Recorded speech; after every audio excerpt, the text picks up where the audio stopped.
LeBron James gets that news today. What is today? Today's his birthday. Oh, I'm sorry. The greatest birthday gift that LeBron James has ever gotten is the reality, the smack in the face that he's no longer an all-star. The Craig Carton Show, only on SportsGrid.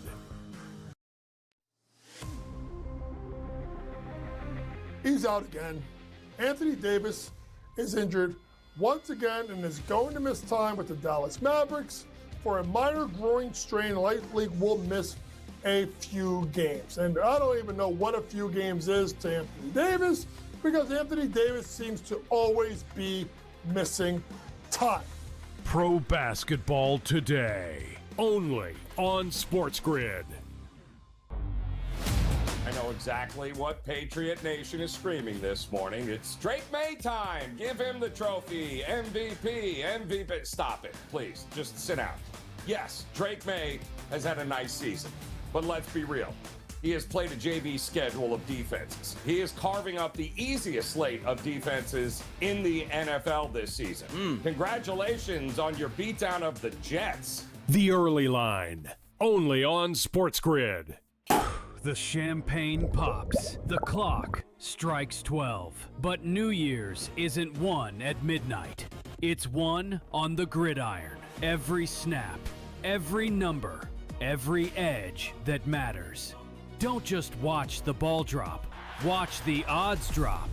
College football playoff coverage. Live lines. Smart analysis. All New Year's Day. Only on SportsGrid.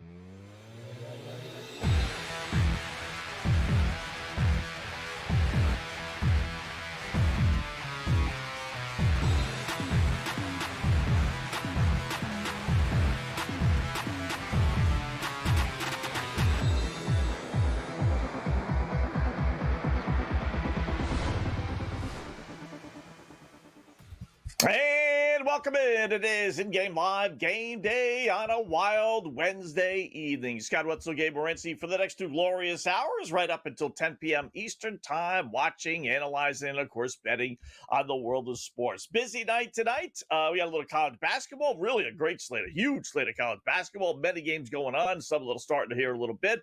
We got some NBA games to get to, some hockey stuff tonight as well. We got a little NFL preview. Paul Bovey, VegasInsider.com, will join us in a little bit. We'll go over some of the NFL games for this weekend. And we got Cam Stewart joining us, do a little golf with him, and our good buddy Mark Zitto.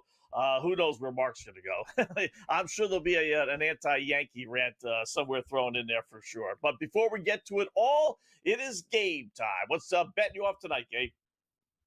Well, it's fitting you mentioned the Yankees because, you know, Major League Baseball, the regular season is rapidly approaching. Training camp, spring training, rapidly approaching. The World Baseball Classic now just 50 days away. And there's still a lot of big-time players that are still unsigned right now. And I find it to be rather exposing of the so-called Major League Baseball insiders that give us the professional insight that the Los Angeles Dodgers had offered a big deal, or the Blue Jays are interested in bringing Bichette back, or the Phillies would like Bichette. I'll tell you what, guys, the insider scam is like the best insider scam in the business of, like, in the history of television. They don't know anything until their phone gets the text message in which the deal is done, right? We saw this with Quinn Hughes. We were told, he wants to play with his brothers. He wants to play with his brothers. Now they're saying that he wanted to be traded to Detroit. In other words, just say you don't know, right? You don't know. Nobody knows. Where's Kyle Tucker going to end up? You know, they offered him this. How do you know what they offered? Like, we don't know. The insiders don't know. And I think it's been rather telling during this baseball free agent season just how little they've actually known before it's happened. Yeah. This is one of been my pet peeves, Gabe. A good point here tonight. You know, just it's been one of my pet peeves for the longest time. You know, these insiders, first of all, 99.9% of their information comes from the agent. So whatever the agent wants to sell That's what these guys report. The days of these guys having secretaries on the side that maybe looks at some forms and that's their content. No, it's whatever the agent wants. That's what these guys have. I love when they go on the four-letter network to their so-called insiders and they say, Mike Tomlin, what's his decision going to be? And he'll ramble on for a minute and a half about how Mike Tomlin just left the Pittsburgh Steelers and now he's got a decision to make. It's like, I know. We know that. That's why we brought you on the air to tell us where's he go. It's funny. There was a great one the other day that John Harbaugh is spending the day watching and analyzing Jackson Dart and Cam Ward to make his decision. Yeah, that's his decision. He's going to, and number one, he's never heard of these two before, so he needs to spend the day to watch tape, even though he's been in the NFL. So, and then solely on that, he's going to grade the tape and go, oh, yeah, I'm going to take that job because of this. The other one, and we'll get to the picks, the other one is like Mike Tomlin going to TV, right? You see, Mike Tomlin's going to go TV. Have you seen Mike Tomlin do an interview before? Does he seem like the type of guy? Yeah, does he seem like the type of guy that wants to sit it up and joke around on the Fox set? Like the dude just retired because I think he hates the world. All right? I don't see it as funny. I told people, I said TV. I said the guy, he's the last person that would want to do TV. And I saw the one of the Pittsburgh Steelers beat writers there that's pretty good, the Kafobi guy, whatever his name, Kabobi, buddies with McAfee, the big dude. He said Tomlin on TV is laughable. He hates that stuff, right? But that's the narrative, right? People go with narratives all the time. Yeah. Opening pickoff time, and I'll begin with a little college basketball just teeing up right now. Let me go under 147.5 Drake in Southern Illinois. Listen, I went to Southern Illinois, so I followed this conference over the last 25-plus years. 147.5 for a Drake game is high enough, and then you pair it with Southern Illinois. I don't know how they came up with this number. 9 of their last 10 meetings went under this number. With the one game that went over, it went over because they went to overtime.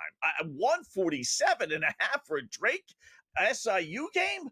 Southern's on a 6-0 under run. Drake's 4-2 under. Not as good this year, Drake, as they've been in years past.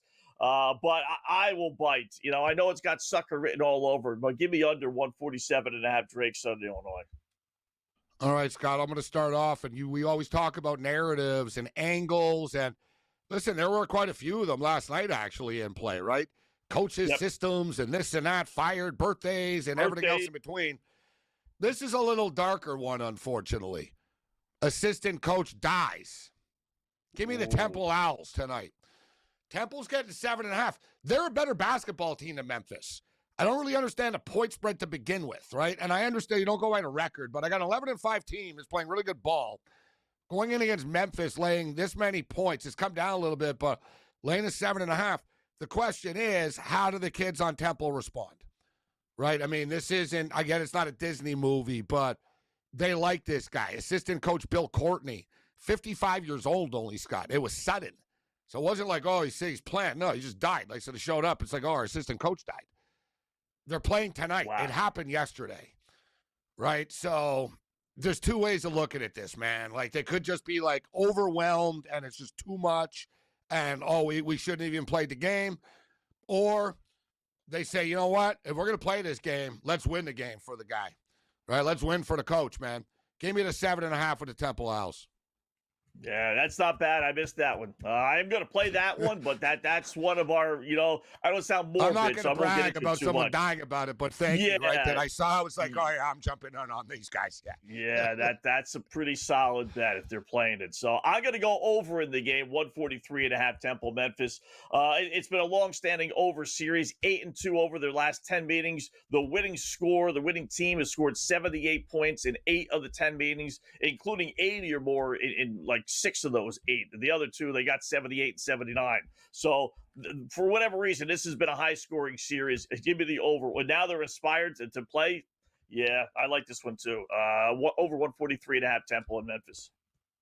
Like Scott said, there's a lot of intriguing college basketball games on the board right now. Like at the 8 o'clock start time here. And yet I was sort of, we come with our best bet, so to speak. And let's go with Michael Porter Jr. Michael Porter Jr. tonight against the Pelicans.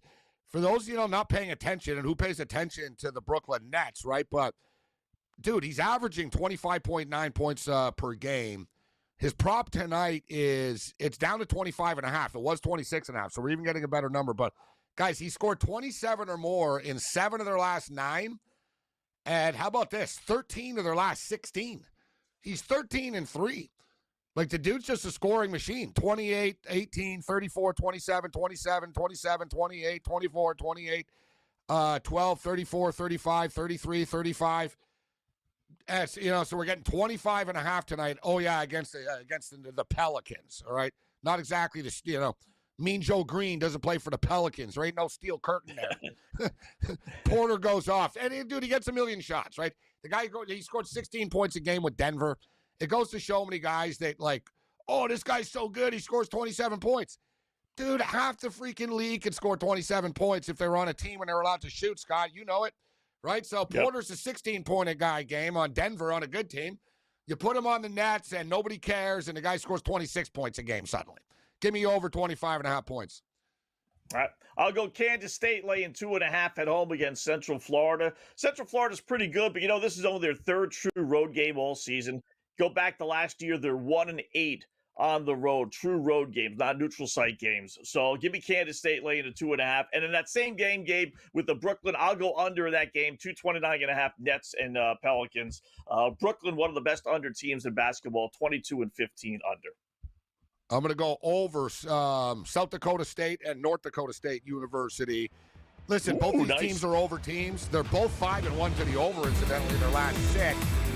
They haven't played track meets in the past, but I think it is tonight.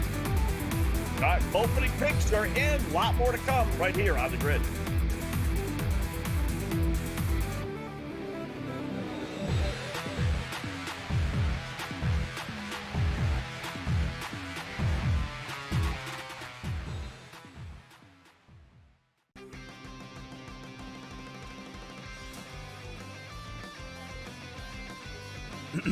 Class is in session.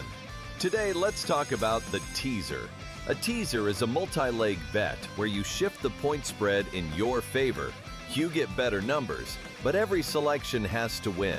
It doesn't matter what you bet if you don't have the insights. Tune into SportsGrid and get ahead of the class. They have one more win than Chicago, and they literally beat Chicago in Week 17, and yet the Niners are on the road and the Bears are at home. Why? Because of an outdated rule that says, well, winning your division is the holy grail. Rewarding an 8-win division winner with a home playoff game is like giving the corner office to the guy who won the office fantasy pool instead of the guy who actually closed the accounts all year. The Early Line, only on SportsGrid. Maybe the fact was that the kicker just blew a 44-yard field goal. Now, by the way, I feel horrible for this kid, Tyler Loop, who made every single field goal this season 44 yards or less. But the extra point that was missed just before that by Chris Boswell was the only extra point that he missed all season long. So did they bless that same holy water when Boswell missed the extra point? Come on, guys. Let's get it. Newswire, only on SportsGrid. It's going to open up Pandora's box. But I will say this. I do believe players that sign now, like Najee, should not be eligible now, but should have to sit out and come back in next year. It's just a slippery slope. And I agree with people like Tom Izzo. I don't like it at all. College basketball today, only on SportsGrid.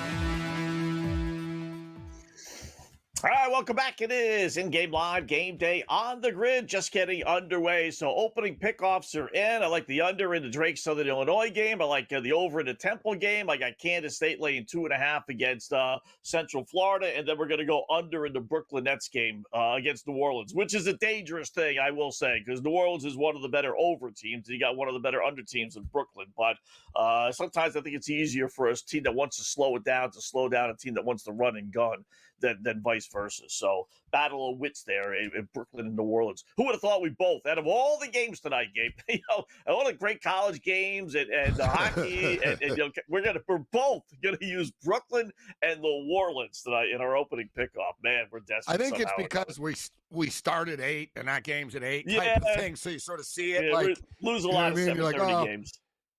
Yeah, there's a lot of good games that start at 7. Like I can get to the bets that I already have type of deal. I'm in on the Missouri game, and I got a few plays here. I'm in on the Raptors, actually. Raptors, guys, were +1 tonight against the Pacers. It's 67-48 Raptors at the half, just for the record. Yeah. So thank you very much to the odds makers for giving us the gift tonight. But I'm on Temple plus the 7.5 against Memphis. It could be a detriment that the assistant coach died yesterday, right? Like I said, I think Temple are a better basketball team than Memphis are right now. And we're getting 7.5 points. I'm not overphased. You've noticed home court is starting to mean less and less in college basketball now even. So I'm not as phased by the, it's on the road deal. I was going to take Nurkic tonight, with Markkanen out in the game. And I thought about taking the over of that game too. And in fact, but everybody's out. Like there's so many bodies out for Utah tonight. And there's no Josh Giddey for the Bulls. Typical NBA sort of, trash can game, Scott. Bad teams, and, by the way, all the good players are out. Right? So It's like, all right, screw that.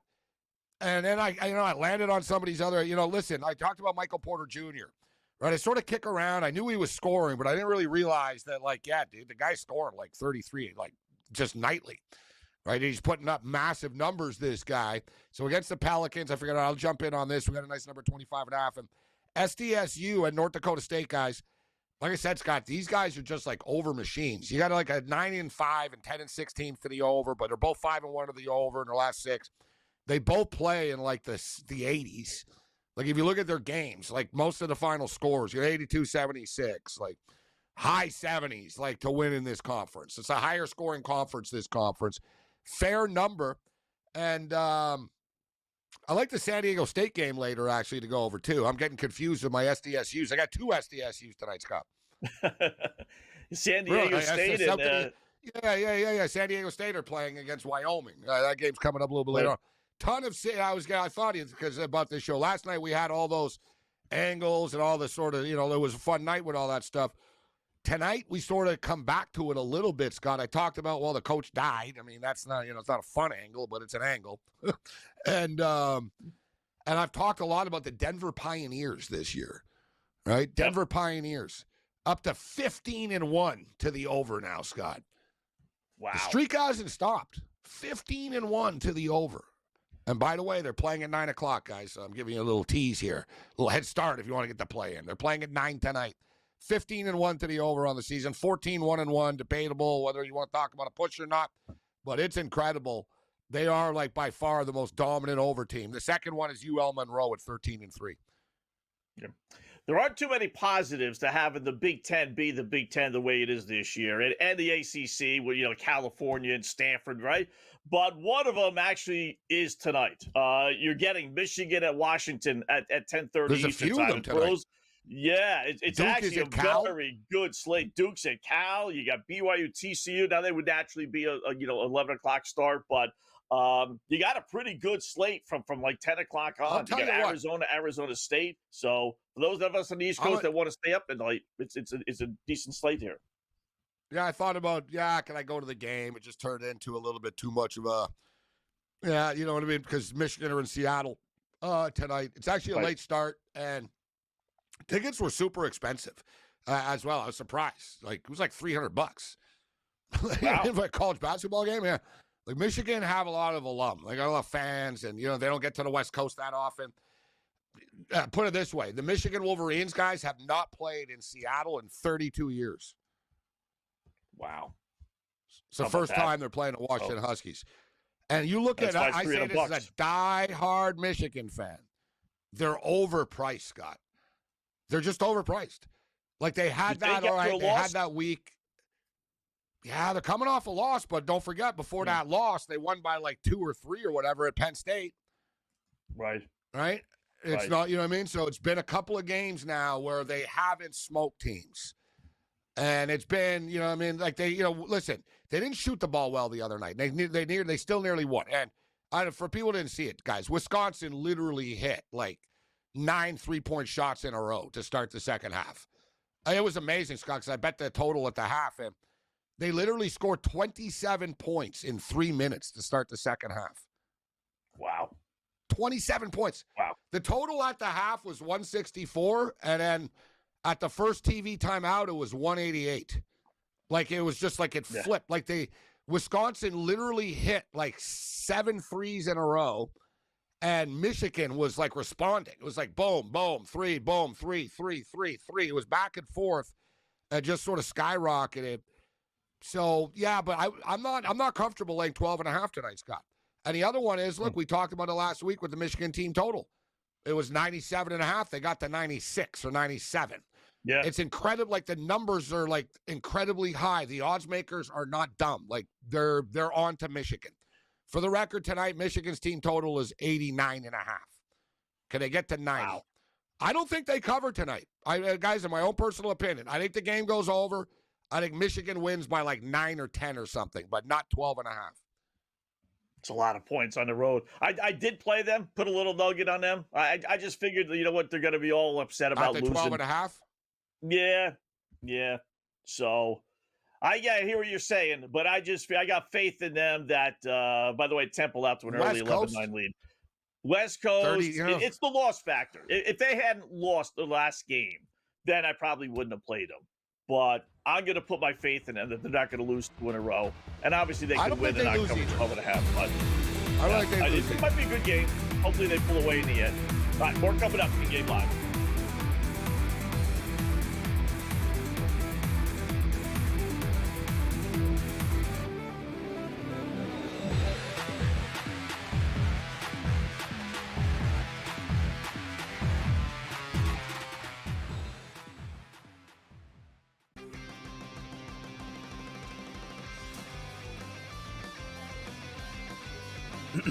Class is in session. Today, let's talk about the teaser. A teaser is a multi-leg bet where you shift the point spread in your favor. You get better numbers, but every selection has to win. It doesn't matter what you bet if you don't have the insights. Tune into SportsGrid and get ahead of the class. They have one more win than Chicago, and they literally beat Chicago in Week 17, and yet the Niners are on the road and the Bears are at home. Why? Because of an outdated rule that says, well, winning your division is the holy grail. Rewarding an 8-win division winner with a home playoff game is like giving the corner office to the guy who won the office fantasy pool instead of the guy who actually closed the accounts all year. The Early Line, only on SportsGrid. Maybe the fact was that the kicker just blew a 44-yard field goal. Now, by the way, I feel horrible for this kid, Tyler Loop, who made every single field goal this season 44 yards or less. But the extra point that was missed just before that by Chris Boswell was the only extra point that he missed all season long. So did they bless that same holy water when Boswell missed the extra point? Come on, guys. Let's get it. Newswire, only on SportsGrid. It's going to open up Pandora's box. But I will say this. I do believe players that sign now, like Najee, should not be eligible now, but should have to sit out and come back in next year. It's just a slippery slope. And I agree with people like Tom Izzo. I don't like it at all. College basketball today, only on SportsGrid.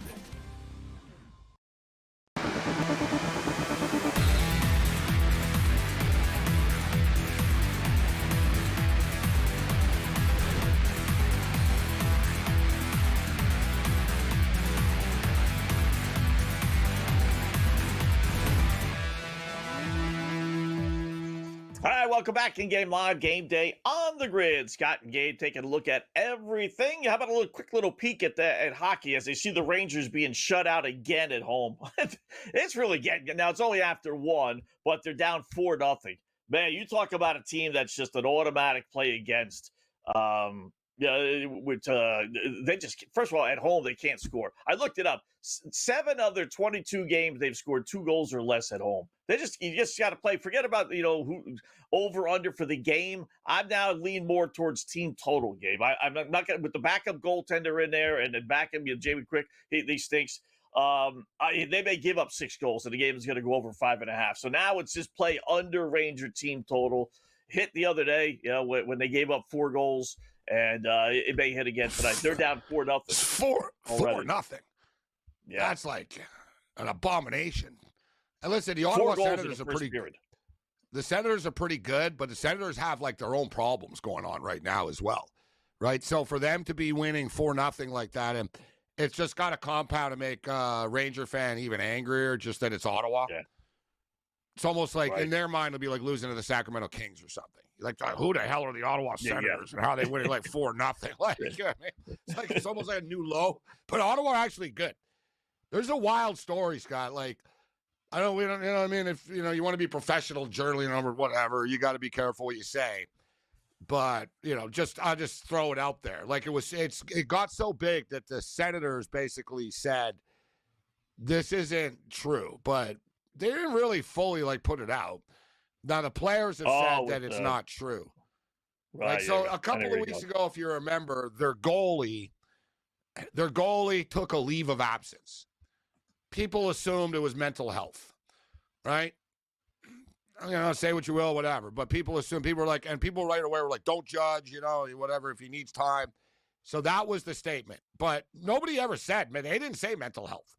All they said was the goalie is taking a leave of absence. We've given the goalie a leave of absence from the team.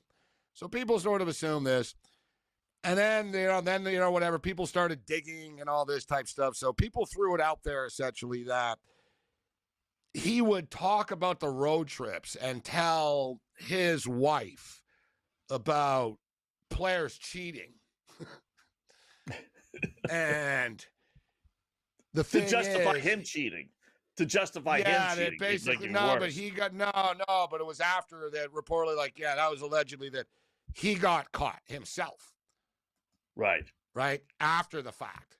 So she blew it all up, and she basically told, all the other wives and, everyone on the team that they're all getting cheated on all the time.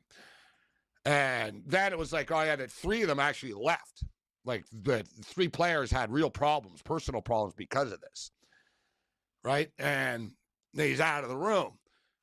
Like I said, Elliot Friedman, who's a pretty credible guy, he sort of danced around it a bit because he's on a network affiliate and stuff, and he doesn't want to. People got mad at him. They were like, it was beneath you to talk about it, but it's being talked about. And put it this way, Scott, it was enough that normally teams will ignore internet rumors. You know what I'm saying? But it was enough that the Ottawa Senators said the rumors are not true. They didn't they didn't explain anything, but they just said the stories that are out there are offensive and not true.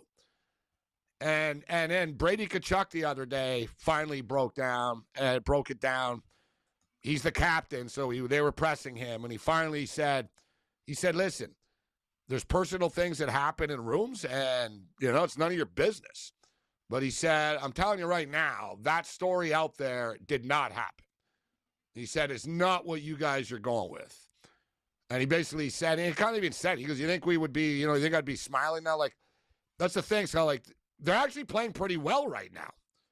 So I don't really see, if it's a problem. They've been on, whatever it is, they've been on a run since all this happened. So, and I don't know, and Tkachuk, I don't. He's still back with the team, though, Gabe. He's been out since December, the end of December. He's never going to play for them again. He's never going to play for them again. Something happened. Maybe it's not that. Yeah, it might not be that. You listen, we've had crazy things go on in sports. Some guy sleeping with another guy's wife, and we got all the stories, right? With Chicago at least Cubs he didn't do and everything. But I'm just saying, hypothetically, though, you'll have a big-time problem no team is going to want a guy in the room if they think that the other players think. Like Nick Young, that happened to Nick Young. Remember Nick Young on the Lakers basically went on TikTok and he said, oh, yeah, man, this guy's cheating on her or whatever. He was like, no one wanted him on an NBA team for a while. They were like, dude, you're going to run your mouth.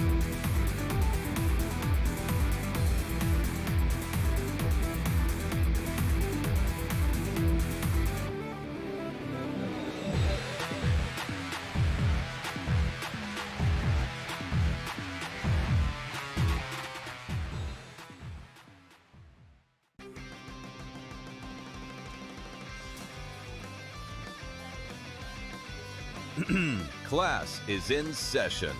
Today, let's talk about the teaser. A teaser is a multi-leg bet where you shift the point spread in your favor. You get better numbers, but every selection has to win. It doesn't matter what you bet if you don't have the insights. Tune into SportsGrid and get ahead of the class. They have one more win than Chicago, and they literally beat Chicago in Week 17, and yet the Niners are on the road and the Bears are at home. Why? Because of an outdated rule that says, well, winning your division is the holy grail. Rewarding an 8-win division winner with a home playoff game is like giving the corner office to the guy who won the office fantasy pool instead of the guy who actually closed the accounts all year. The early line, only on SportsGrid. Maybe the fact was that the kicker just blew a 44-yard field goal. Now, by the way, I feel horrible for this kid, Tyler Loop, who made every single field goal this season 44 yards or less. But the extra point that was missed just before that by Chris Boswell was the only extra point that he missed all season long. So did they bless that same holy water when Boswell missed the extra point? Come on, guys. Let's get it. Newswire, only on SportsGrid. It's going to open up Pandora's box. But I will say this. I do believe players that sign now, like Najee, should not be eligible now, but should have to sit out and come back in next year. It's just a slippery slope. And I agree with people like Tom Izzo. I don't like it at all. College basketball today, only on SportsGrid.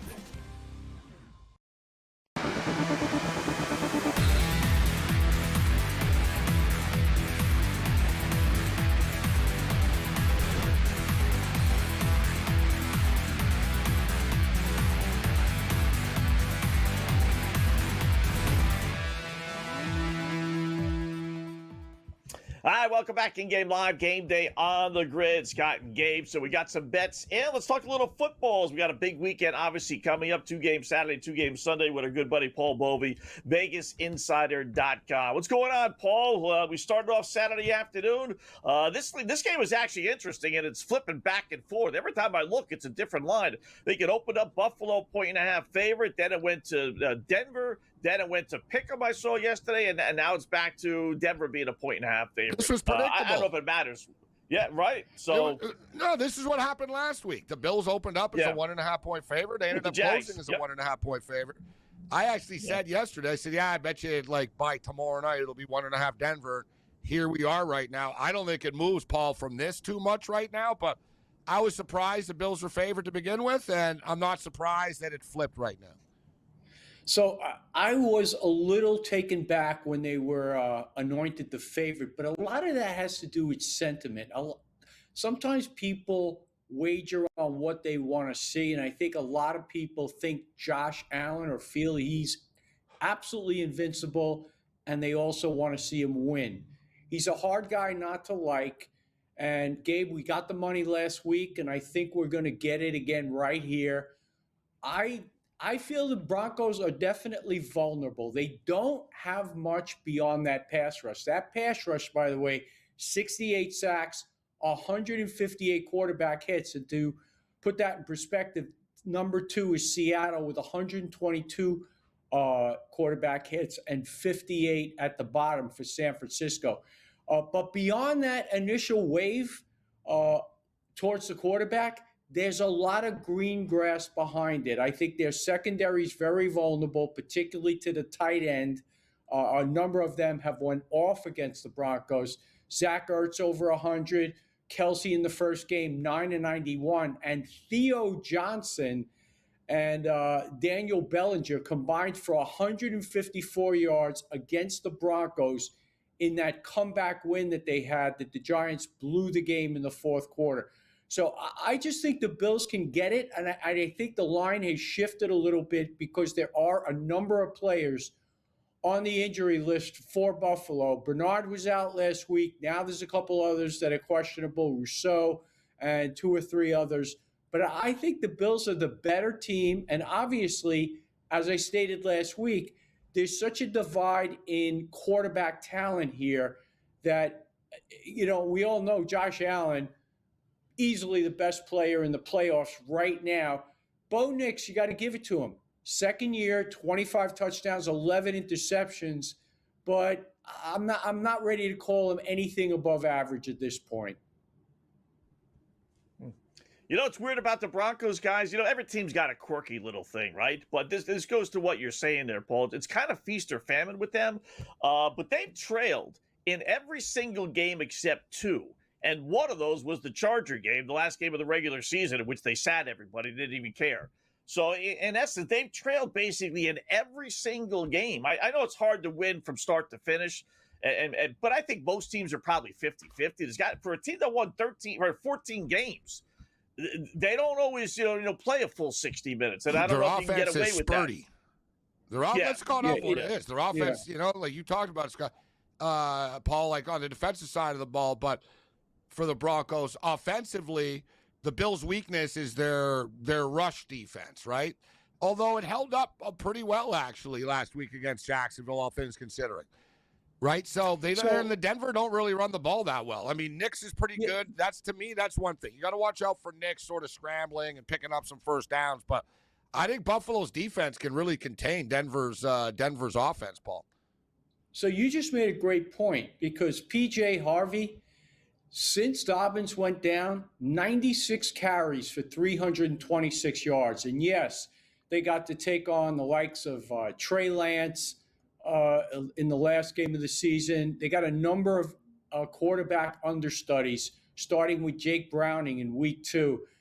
So I definitely think that Buffalo's weakness, Denver, will they exploit that? Will this Harvey guy go off all of a sudden when he hasn't been able to get it done over the last 6 or 7 weeks? I'm not sure.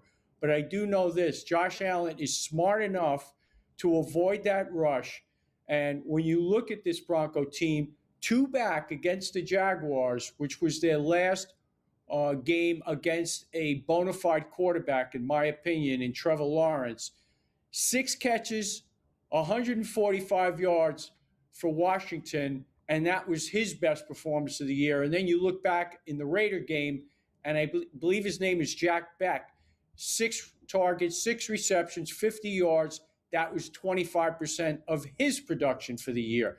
So they can be had against in the secondary. Stay away from Surtain. Seattle line's down to 7, was 7.5. Your thoughts against that Seattle San Fran version That's number Fred 4? Warner practicing. That's Fred Warner practicing, guys. Looks like Fred Warner's going to come back, and I think this number will continue to drop. Hey, man, I'm going to tell you right now, I played this at 6.5 minus 17. I played the money line at 295. I sent you the tickets. You're all in on Seattle, huh? Yeah, they're not small. I think this is going to be a blowout. I think people are gushing a little bit about that 49er win over what I would label an Eagle team that is inept. Okay, we watched Jalen Hurts, and I'm going to give this guy a lot of credit for dishing out dimes in the Super Bowl last year, and he had a pretty good one, the prior one. But come on, man. This guy is pedestrian as they come. And San Francisco, I don't think they were all that on defense. I just think they took advantage of an Eagle team, which I mentioned last week. They've now only reached 20 points in 3 of their last 10 games. That's embarrassing. That's amazing. Now they're taking on a Seattle team which ran right through them. They've had a number of other players go down on defense since that game. And I just think they have too much for San Francisco. I don't think the 49ers are very good. And it's because of the pass rush that I mentioned before, 58 quarterback hits the entire year, and they're at the bottom of the league. And as questionable as Sam Darnold is, you give a quarterback in the NFL time, and generally speaking, they're going to pick you apart. And I think that's going to be the case here. But they might not even have to do that, because those running backs, last time they played a few weeks ago, there was no resistance. And I already played, and I sent you the ticket. I played Charbonnet over 43.5. It's up to 47.5. I played Kenneth Walker over. So I think the running game is going to be in full throttle for the Seattle Seahawks. All right. How about Houston and New England? Patriots laying 3. Nico Collins could be out here, guys. Just for the record, their best wide receiver. It kind of sucks. Christian Kirk stepped up big for them on Monday night, but no need. Every time the Texans, Collins gets hurt a lot. He's got bad luck. He's in concussion protocol, but I don't know if he's going to play. I just want to throw that out there, Paul, as far as Collins is concerned. No, it's critical, and he did not play in 2 games this year, and the guy that kind of picked up the slack was Xavier Hutchinson. Last time he was out, 5 receptions for 69 yards. So, look, this is not what I would label a plug-and-play offense. So that's going to be definitely a hit to the offense, an offense which at times is quite questionable in terms of productivity. I think the number at 40.5, I just think it's too low. We know Drake May can throw the ball and throw it on the run. Christian Gonzalez, I'm not sure if he's going to play. But if he does not play, that's worth at least a point, because if you look back, he did not play in the first 2 weeks of the season. That's a good point. Geno Smith, 24 of 34 for 364. And then you had Tua, 25 of 32 for 310 when he did not play.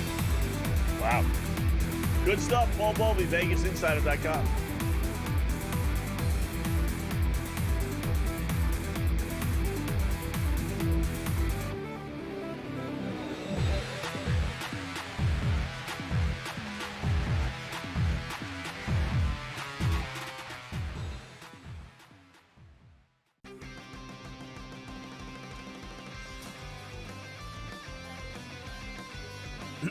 Class is in session. Today, let's talk about the teaser. A teaser is a multi-leg bet where you shift the point spread in your favor. You get better numbers, but every selection has to win.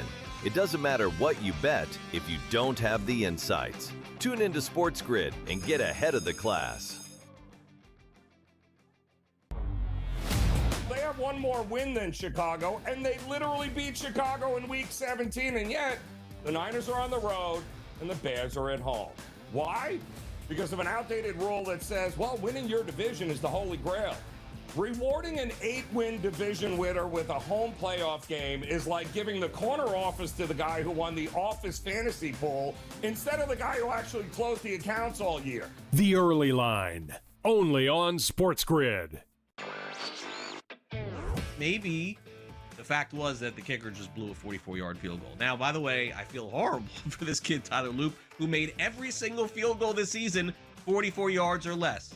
But the extra point that was missed just before that by Chris Boswell was the only extra point that he missed all season long. So did they bless that same holy water when Boswell missed the extra point? Come on, guys. Let's get it. Newswire, only on SportsGrid. It's going to open up Pandora's box. But I will say this. I do believe players that sign now, like Najee, should not be eligible now, but should have to sit out and come back in next year. It's just a slippery slope. And I agree with people like Tom Izzo. I don't like it at all. College basketball today, only on SportsGrid.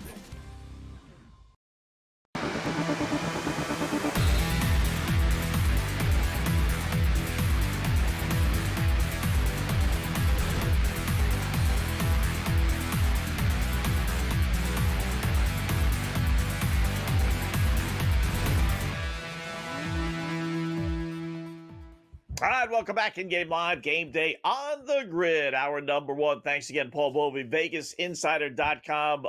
After cataract surgery, I found I thought there had to be some issue with the sunglasses. He's not that vain that he's going to be wearing sunglasses to do a TV hit, but apparently he had cataract surgery today. Well, Give he him is credit very for being vain. on. He is very vain. I don't know well Yeah, I say that, and he would appreciate me saying that. He would admit it, that he is a vain person. But I say that with all due respect. I love Paul. I've known him a long time personally, right? But, some guests from TV and stuff you're on, but I know Paul. Like, we've hung out, like all this. I know him. But, he wasn't pulling a rock star move. Guys, we should have brought it up at the time. I didn't even know, so I was going to bring it up. I didn't know either. Yeah, and he was like, he goes, "Oh, guys, I'm not being a rock star here, but I had cataract surgery this morning." So he showed us his eyes. He goes, "My eyes are out," So we're like, okay. Yeah, it was funny. Like Paul, it was fun. You never know what to expect with Paul Bovey. I never know where he is and like what city he's going to be in. You never know with this guy, but great better. Yeah, I know he came on last week and he said he loved Buffalo. I didn't agree with him, but he cashed the ticket. So, he's just in Buffalo again. I mean, I went back and forth. Yeah, I kind of like Buffalo. I like Buffalo better this week than I did last week, which I'm not saying is a good thing, because you know what I mean. Right. The Bills have let us down, obviously, in the past in the playoffs, guys. So, I don't want to get caught up in this either. But I was legit scared of Jacksonville and just the whole.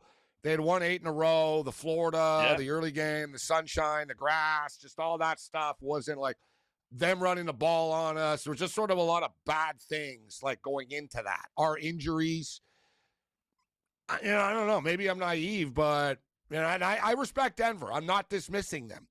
But like Paul, I don't want to simplify it, but Bo Nix in that offense is pretty pedestrian, man. Right? Yeah. You got Josh Allen who's in Superman mode right now. And it's like replaceable. It's like, they lose this guy and that guy. They're getting Curtis Samuel back this week. Ed Oliver, right? You talked about it, man. I watched Denver. I'm on the West Coast. Like, dude, they're the type. How many times, Scott, did you say to yourself, or even you and I are on the air here, where it's like, man, this team doesn't look like a 10-2 team or a 9-2 team. Right. You're like, this got to be one of the worst 10-2 teams ever. They were losing 21-0 or 28-0 to the Giants. Like, dude, like you said, they were down and it's not like, they're the comeback, whatever. Game. They played a lot of bad teams. It wasn't pretty. They'd find a way to win. Hell, the Chargers hung around with them last week for a while with Trey Lance. Like, they're not good enough offensively to pull away. So unless they terrorize Josh Allen and shut the Bills' offense down, which quite frankly really rarely happens, Scott. I'm not saying the Bills win every game, but how many times have you seen the Bills just stump? Like, we can't move the ball. Rarely. Like, they'll find a way to move the ball. Like, we got our tight ends. You got Samuel. You got Shakir. You got James Cook. You got Dalton Kincaid. You got Dawson Knox. You got Josh Allen. You got one of the best offensive lines in the league. I think Buffalo beat them. I think we're on a collision course, Scott. Buffalo versus the New England Patriots to go to the Super Bowl. Wow. 14 wins this year. 14 wins this year, right? You throw out the Charger game again because the Chargers weren't trying, but they only had 2 wins by more than one score. For a team that was 14-3, that won so many, listen, maybe the good karma continues. Maybe it's just one of those years where everything goes their way, right? They create turnovers, exactly. They get the bounces. They create turnovers. Bo Nix isn't that good, but he's one of those dudes that you're like, man, this guy sucks. And then on 3rd and 9, he'll scramble for 10 yards on you. Right? Like, I'm not really worried about them picking. The Bills have the number 1 pass defense in the NFL, for the record. Right? So I'm not really fully worried about, like, Bo Nix lighting us up through the air. They don't really have a ground game. So for me, it's like, all right, they're going to trick us with little screenplays with Harvey, and Nix is going to take off here and there and stuff. But if Buffalo's offense gets rolling early, Denver are in trouble. I don't think they can come back.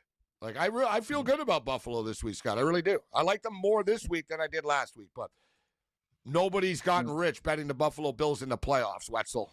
In my lifetime. So I'm rooting for you, brother. Take it with a grain of salt. Yeah, take it with a grain of salt and a tequila shot. Yeah. Speaking of Buffalo, Sabres are up again. You know what's crazy about the Buffalo Sabres? We've mentioned this. It's not easy to gain ground in the National Hockey League because of ties and all the goofiness, right? This team is 13-2. They're leading 3-0 tonight, so they're going to be 14-2 their last 16 games. That's 28 points they've gotten over their last 16 games, and yet there they sit, Gabe. They're still in 1, 2, 3, 4, 5. They're in sixth place. It's unbelievable. We talked about it. 8-team division. I mean, these guys won 9 games in a row. They won 9 games in a row, and they barely gained any ground. Like, they remember we talked about it? They won 9 games in a row, and they still weren't in the playoffs. It was like they're still not. They're still not. That's unbelievable. I guess the moral of the story is there's not a pro sport out there that every game counts early than the NHL. Like, it really does. Like, you know what I mean? Like, look at the NBA, dude. Don't look now, but the Clippers are like chipping away. You know what I mean? The Clippers were like, written off or whatever. It's like, wow, they're on a tear, and they're still 6-7 games under 500, but the play-in tournament and stuff, like, they'll be fine. They just keep winning, keep racking it up, and NHL, you dig yourself a hole. You and I talk about it with the point system. Even after 1 month, it's crazy to say, but you're kind of screwed. You really are. You're like, we're 12 points out, and they get a freaking point for losing in overtime all the time. How do you gain ground? Classic example, the Sabres, 13-2, and they're still not in the playoffs. Yeah. Forget about first place or second place, You're talking about, 45 games or so they played, and you're telling me you went 13-2 in 15 of those, and you're still not even forget about first place in a playoff spot? It's tough. That's why you get these coaches fired. I mean, it's you and I talked about it too. Remember we were talking about the about teams wanting to get to overtime to get the point and stuff. Right. Today, right. This year it's an all-time high. 63% of the games that go to overtime are going to shootouts. Or sorry, only 63% of the games are being decided in overtime, which is the lowest rate ever. Like now teams are just playing for the shootout even. Just a shootout.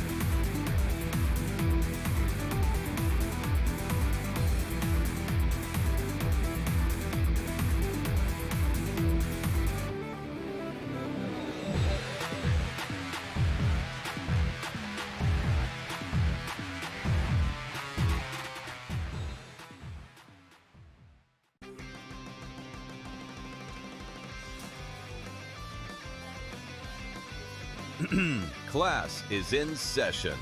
Today, let's talk about the teaser. A teaser is a multi-leg bet where you shift the point spread in your favor. You get better numbers, but every selection has to win. It doesn't matter what you bet if you don't have the insights. Tune into SportsGrid and get ahead of the class.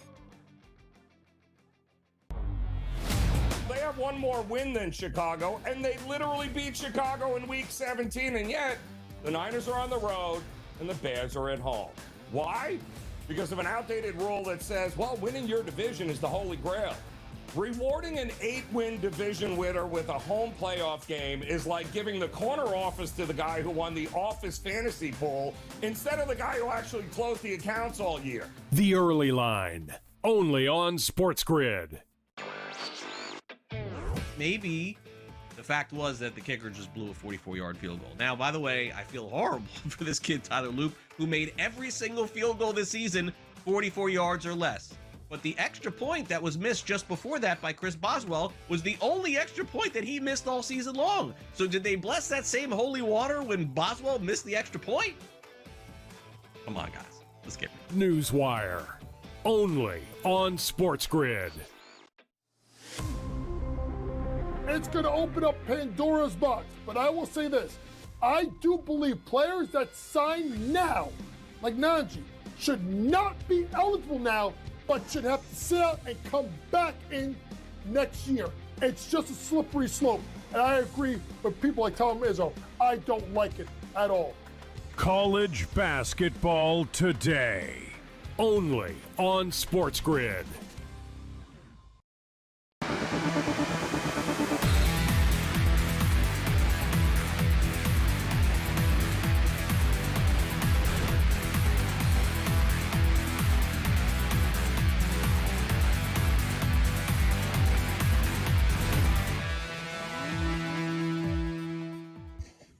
right, welcome back in Game Live. Game Day on the Grid, closing out hour number one. Fast hour. We got Cam Stewart coming up in about 5 minutes. We'll do some football, some basketball, see what he's got on his plate tonight, and then obviously some we golf should get to our this picks weekend. then.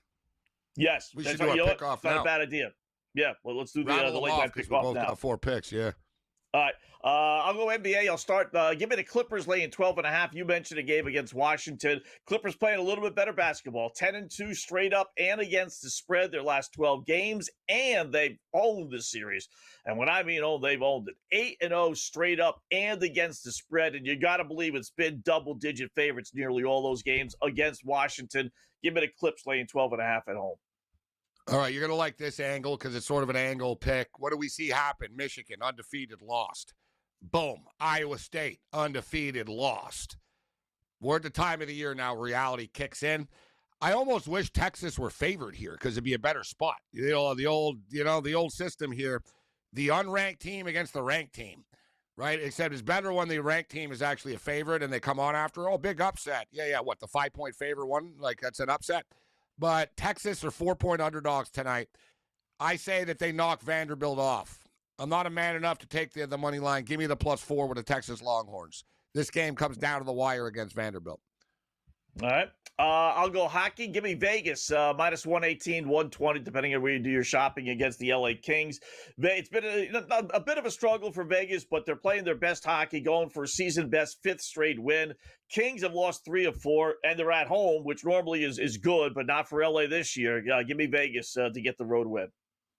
All right, we talked about the Denver Pioneers a little bit earlier in the program. 15-1 to the over, guys, this year. They're taking on Oral Roberts. Totals like 158.5.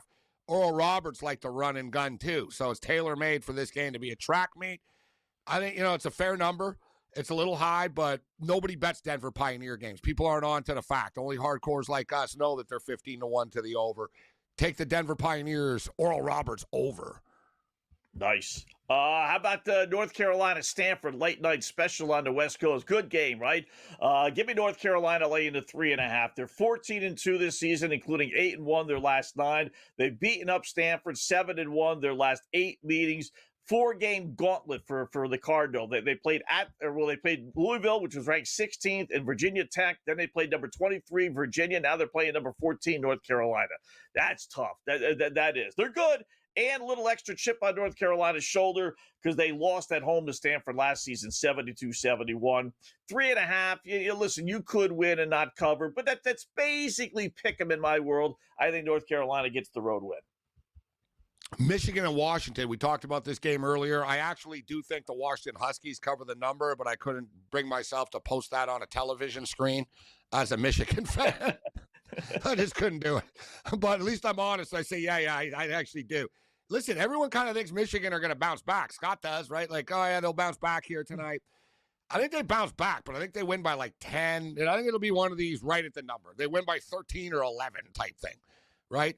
I'm going to roll the dice and squeeze that this game goes over the number, that Michigan shoot the ball better. They didn't shoot the ball very well the other night, and they still scored 88 points, right? So their team total is 89.5. I think they probably get there. Michigan gets into the mid-90s, low 90s, and Washington gets into the high 70s, low 80s, and we get there. So let's go over the number in Michigan and Washington. All right. I'm going to buck one of yours. I'm going to go with Vandy tonight. And I thought about going with the over. It's 163.5 or so, which isn't that bad. Yeah, there's so many games, so many plays. It should be, right? Texas is coming off a 92-88 win against Alabama. Their first road win, by the way, under Sean Miller, the new head coach. Vandy scores 90. This goes to show, Gabe, how crazy the SEC is, right? Vandy averages 93 points a game. That's 8th in the nation. So what? It's only 4th in the SEC. That's how crazy the SEC is, right? Yeah, it's a run-and-gun conference. Oh, it's a run-and-gun. And Alabama, Arkansas, to Vanderbilt. Yeah, these teams just bomb away. Kentucky, it's all shoot. And Vandy's having a little battle with the women's basketball team because not only is the Vandy men's basketball team undefeated 16-0, so are the women for Vandy. So I'm going to lay the 4.5. I think it'll be a good game, back and forth, high-scoring game. Sometimes spreads don't come into play like they do in a lower-scoring game. Give me Vandy laying the 4.5 to get the road win. All right, we're on opposite sides on that one. And, the Vegas Golden Knights and the LA Kings, I'm surprised the total is only 5.5 in this game. And you guys see, I don't bet a lot of hockey overs. I'm sort of an under guy when it comes to hockey. But you look at Vegas right now offensively in their last 4 games, their 4-game win streak. 4 goals, 5 goals, 4 goals, 7 goals. You look at the LA Kings. The Kings are sort of hit or miss on a nightly basis. But when these two teams play, it goes over. 7-2-1 to the over in the last 10. The Vegas Golden Knights are 7-3 to the over in their last 10. And the LA Kings are 7-3 to the over in their last 10. Let's go over 5.5.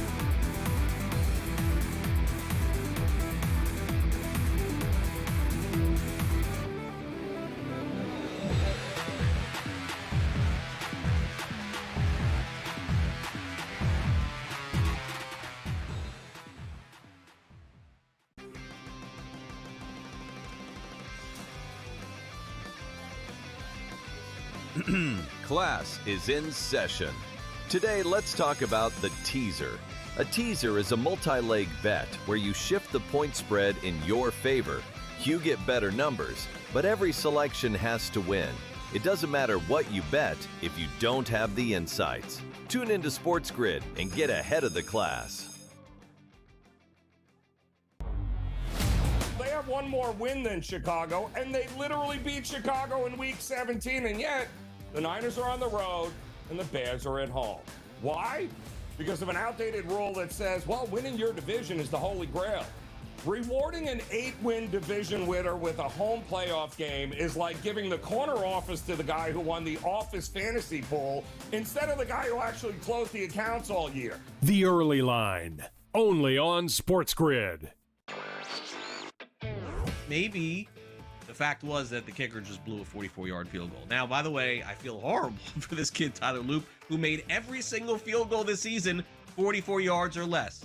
But the extra point that was missed just before that by Chris Boswell was the only extra point that he missed all season long. So did they bless that same holy water when Boswell missed the extra point? Come on, guys. Let's get it. Newswire, only on SportsGrid. It's going to open up Pandora's box. But I will say this. I do believe players that sign now, like Najee, should not be eligible now, but should have to sit out and come back in next year. It's just a slippery slope. And I agree with people like Tom Izzo. I don't like it at all. College basketball today, only on SportsGrid.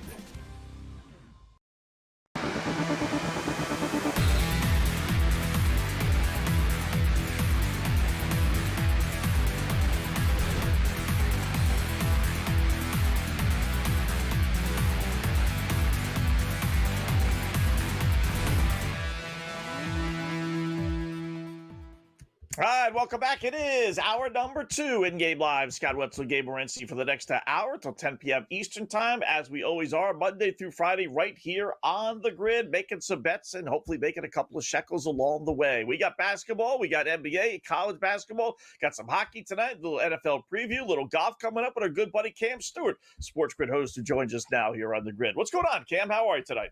Hey, Scott. Hey, Gabe. I'm doing pretty good. Just watching the Raptors game and watching the New York Rangers Ottawa game. 6-0 Ottawa. They've already pulled Jonathan 6 Quick. now. Yep. Wow. I'm going to tell you something. The New York Ranger fans have been constantly booing them every shift, like standing up. As they should. Like it's unreal. Like I'm watching the fans just turn every shift, just boo constantly. Like this is one of the most embarrassing performances I've seen from a hockey team. I felt bad for Jonathan Quick. They yanked him, and yeah, 6-0. And Ottawa's like all over these guys. I don't know what the hell's going on. The Rangers Fire guys. somebody or something. Yeah, seriously. You just hired the coach, though. They They just got Sullivan. Sullivan's over. Yeah. They're like, let's That's go to the whole shot him. thing, He's like- like this. And, He's like, and you brought in JT Miller. Like, Yeah. you've already done all these Yeah. things. Like, you know what I mean? You've got the leaders and you got this and that. And Are you they could tell leaders, JT Dave? Miller earlier in the year when he said, yeah, he goes, I don't know. I don't have an effing answer. He goes, do you think I like not scoring at home? Like, remember we talked about, Scott, like they got rattled early in the season, the Rangers, by the fans Yeah. turning on them early.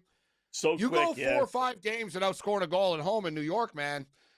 Like I said, I read this stuff, and I remember like there's like a diehard Ranger girl, this big fan. She got like a podcast or whatever. Like she basically did an outlay of how much money it cost her to go to games.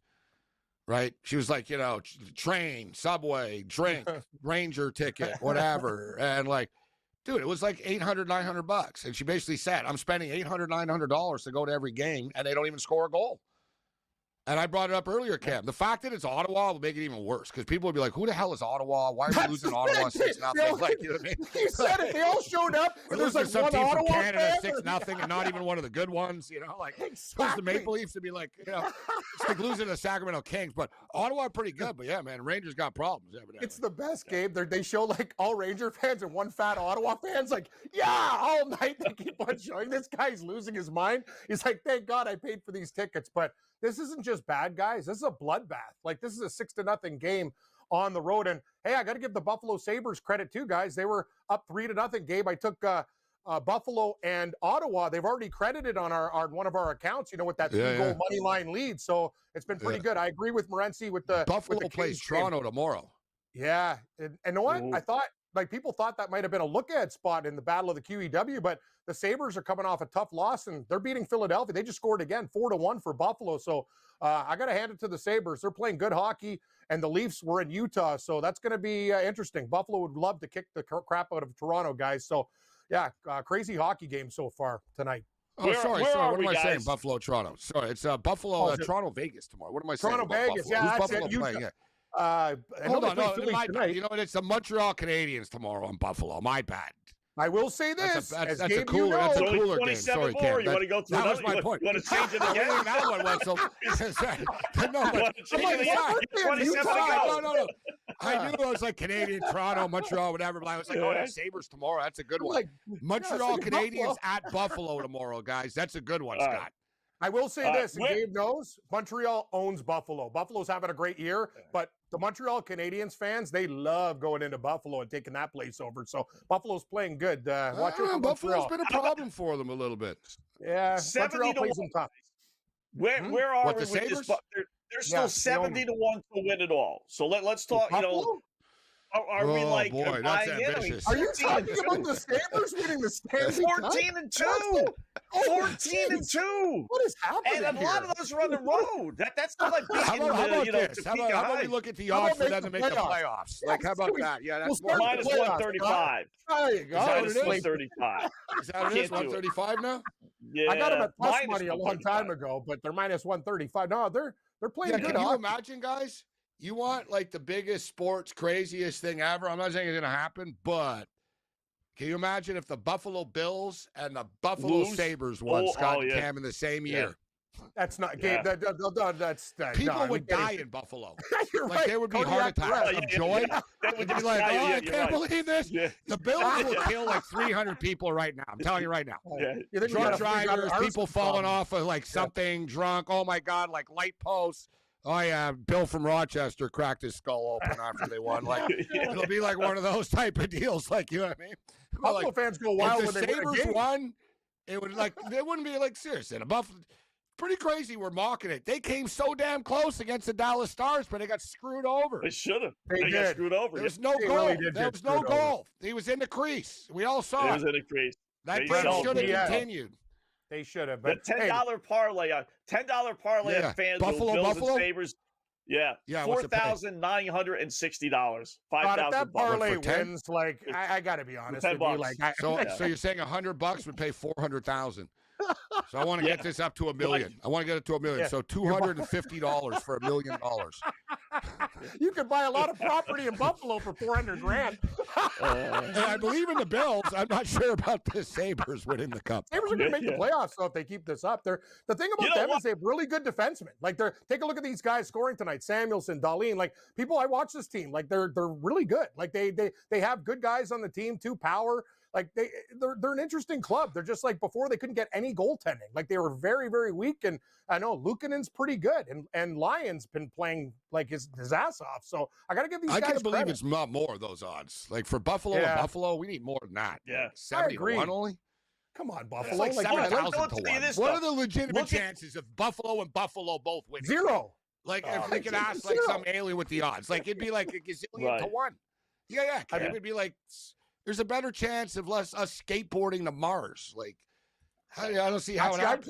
I think me and you But look at it skateboarding this to Mars way. is kind of better Look chance. at it this way, Like guys. Buffalo You and know Buffalo. the format. You know the format of the NHL, Skateboarding right? to Mars. So who's in their division that's that good? Yeah. If Now, the big if, but if Yep. we can keep Florida out of the playoffs, and right now they're Well, not if in. you're the NHL, You you're get the wild Tampa card. Bay. You could dodge some You're as bullets good as sometimes. Detroit, Montreal, Boston, Toronto, right? You gonna can be beat honest those with you, teams to Wetzel. get to the Final Four. They lost to Florida 4-3, but they played really, really well in that game. That was the only game the Yeah. goaltender let in a couple loose ones. Like, no, Buffalo is outplaying opponents. Like they're starting Buffalo to really win the figure it cup, out. bold. Jump Yeah, in on I this. don't- Like, I- Buffalo Gabe, to win the Stanley Cup. Let's just start at the playoffs. I'm with you. Like Yeah, that baby was my steps, take. baby Yeah, can they steps. make the playoffs? Just like 30 The steps, thing is, they 35 can't steps. keep this pace up. I mean, really, No, what are they going to go? that's the They're going to go problem. 26-4 in the next 30 games. Like, I don't know. Look so at Tampa Bay. 13-2 pace. All they do, all but Tampa Bay does. Yeah, I know. They're I know. Tampa Bay. That's true. But yeah, I they know. won one. Yeah, that's the 11 in a problem, row. Cam. Gabe and I were talking before this great run, and right now they're still not in the postseason. They're going to I know, be it's crazy. 14-2, Yeah, and they're poor still bastards. not If you even in think the about it, you're right, postseason. Scott. Too. Look, because the Leafs are super hot now. The Leafs have gotten points Yeah. in like 8 or 9 of Boston's the last gotten 10 some games. points. So The team Yeah, that's like a all these problem. teams. The Rangers are a problem because right now they're a team that, like, I'm looking at them and I'm looking at all the teams that are there. They just scored a goal at 6-1. But it's like, you know what? Buffalo's better than the Rangers, in my opinion. The Leafs are better than the Rangers, in my opinion. Like, there's a lot of teams that are better. Like, the Rangers are Oh, not yeah, the very Rangers are done. Forget about Yeah. the Rangers. And Oh, they're yeah, like, but Chris take a look at the Rangers. playoff spot, though, Gabe. Like, they're right there in the playoff, like, mix, whatever. So, yeah, Buffalo, this pace is kind of unrealistic, but hey, let's give it to them. They're on fire. Like, to win 10 games in a row. Buffalo combo. Yeah. Well, I'll give you one. 50-1. Well, I can tell you Right. one thing. The Buffalo Bandits are the best lacrosse team, and that's not even, like, they win every year. The Buffalo They three-step. win every year. Yeah. No, they Bandits, don't win Sabres, every and year. Bills, They don't win. They won every year. last year and the year before. They've won 2 years in a row. They had a huge celebration. Oh, the Bandits are amazing. Like, that's one team in Buffalo you can count on is the Buffalo Bandits. Like, they're solid. No, they are good. They I don't are have one of the. They are like one of the blue bloods of the league. Yeah. Yeah. They are one of the blue bloods of the league. And Cam is right. They're on a run here. They won back-to-back. Yeah. Colorado won, Calgary won, Saskatchewan, Georgia won.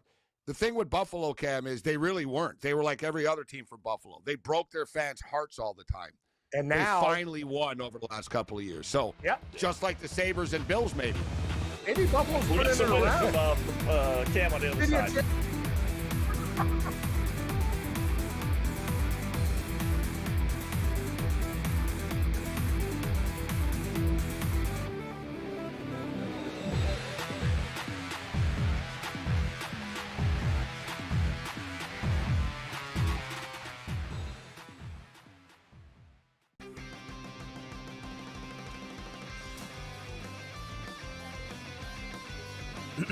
Class is in session. Today, let's talk about the teaser. A teaser is a multi-leg bet where you shift the point spread in your favor. You get better numbers, but every selection has to win. It doesn't matter what you bet if you don't have the insights. Tune into SportsGrid and get ahead of the class. They have one more win than Chicago, and they literally beat Chicago in Week 17, and yet the Niners are on the road and the Bears are at home. Why? Because of an outdated rule that says, well, winning your division is the holy grail. Rewarding an 8-win division winner with a home playoff game is like giving the corner office to the guy who won the office fantasy pool instead of the guy who actually closed the accounts all year. The Early Line, only on SportsGrid. Maybe the fact was that the kicker just blew a 44-yard field goal. Now, by the way, I feel horrible for this kid, Tyler Loop, who made every single field goal this season 44 yards or less.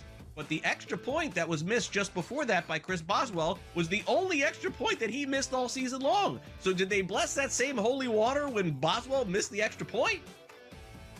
Come on, guys. Let's get it. Newswire, only on SportsGrid.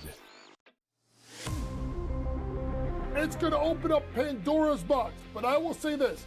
I do believe players that sign now, like Najee, should not be eligible now, but should have to sit out and come back in next year. It's just a slippery slope. And I agree with people like Tom Izzo. I don't like it at all. College basketball today, only on SportsGrid.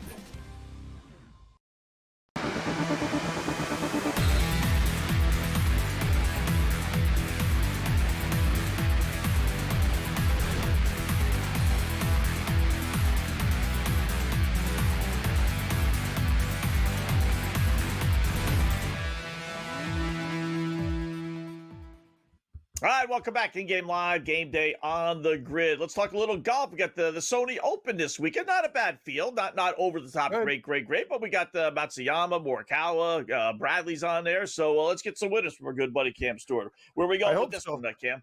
I hope so, guys. Yeah, it's interesting. They were supposed to have 2 events in Hawaii, but the Century Tournament of Champions, the course got absolutely rocked by rain, so they canceled it. They couldn't play. It was unplayable. So we only have 1 tournament in Hawaii, the Sony. Then we go and take the California swing over before we hit the Waste Management Super Bowl weekend. So, guys, you know what? A lot of people are coming out with 6 picks, 8 picks. I'm just going to give you 3 this week, and we're going to start with U.S. Open champion J.J. Spaun, a runner-up here. Getting 20-1 on J.J. Spaun, in my opinion, is a great golfer. Gabe and I talked about it on the podcast today. He's just consistently good, and he hits the ball straight, and his putting has really improved. That's how he won the U.S. Open. And this course, not long at all. We talk about it, just over 7,000 yards. So the only defense the course really has is wind.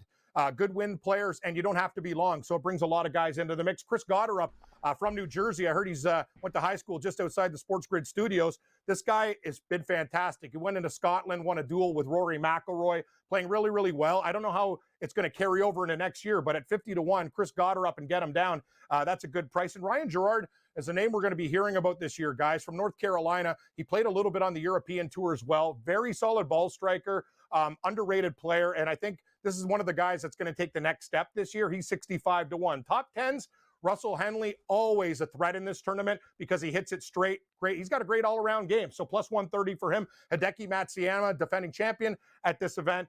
He's won this event before, always in the mix here at plus 180. Top 20s. Gabe likes him. I like him. Talk about a Canadian Corey Connors. And just doing some deep research, guys, take a look at his last events. 5th, 7th, 4th. For a top 20, he's plus money. Corey Connors, plus 120, has a perfect game to do well in Hawaii because he hits it like right down the pipe. Hopefully that putter can get going. Aaron Rye, hipster golf pick this week. I'm just taking him for a top 20 because he's been so damn rock solid all over the globe, plus 135. And Harry Hall is from Britain, but he actually went to UNLV and always starts the season hot. He's one of those guys who plays the California swing well and Hawaii, plus 140. First round leaders, Keith, don't call me. What we got? Keith Mitchell here, 50-1. Allen's buddy, he's good. He hits it good. He starts early. Cole, Scott, this one's for you. Eric Cole, not taking him to win, but top 20. You know, every week he's going to be there. Actually finished top 5 in this event last year, 55-1. Jake Afternoon Nap, 65-1, a notorious hot starter. And Austin Eckroat, first round leader, a guy that's going to do really well this year, in my opinion, take the next step at 90-1. So those are the picks for the Sony Open. Only 3 or 4 outrights this week, guys, but should be fun. Morency, I know you were talking, you like Connors as well. I would not be surprised if he was a threat on Sunday. I do think Corey Connors is worth a look. It's the first tournament of the year, right? You never really know what you're going to get here. But, you know, Ben Griffin doesn't pay a ton, guys, but I think Ben Griffin is going to be in the mix here in the 17-1 range. And looking at like a long shot player, I don't think he's going to win, but looking at, he's kind of flying under the radar here. Matt McCarty. I'm going to roll the dice here. I love that pick. Top 20, Matt McCarty. I'm going to tell you something, Gabe. I was actually doing some like research again, and a lot of things. Matt McCarty was like top 10 and top 20 and like all the statistics you need. People don't even know who this guy is. He's actually one of the best putters in the field. Yes, in this tournament. Matt McCarty, and he's one of the top wedge players. Like, you're right. I'm not if you look at the numbers from a metric standpoint here, McCarty, that's the whole thing though, Cam. A lot of these sort of the hipster DFS sort of pick guys like this guy, right? So it might be too much of a hipster move, but all the metrics meet, like the wedge game, the putting, whatever. He drives one before. Too. Yeah, he's good. How about he's this, 55-1. I like that. How about this? Have you looked and saw like your top 20 guy? Like, I don't generally bet top 20s. Have you thought about, instead of betting them top 20, bet them to win when they are competing? Is the payout that, you know, these books are now giving you a buyout higher than the actual payout if they finish in the top 20? So don't bet them, you know, you circle your guys. Who do you think are going to finish top 20? Say you got 10 guys, but don't bet them top 20. Bet them to win. Have them be competitive for 2 rounds, and then do you get more in your buyout that way? Usually do. That's an interesting point that you bring up, because the cash out's never what you want, but it's usually better than the top 20 range. I'd say anywhere between like 12 and 15. Yeah, but you can backdoor the top 20 too, right? So it can also sort of. You can. I would put it this way, Scott. Put it this way: if you're betting someone on top 20, it's almost like betting on an underdog in a football game where you better sprinkle a little bit to win as well. So it's almost the opposite. Right. So it's like, yeah, if I'm taking them top 20.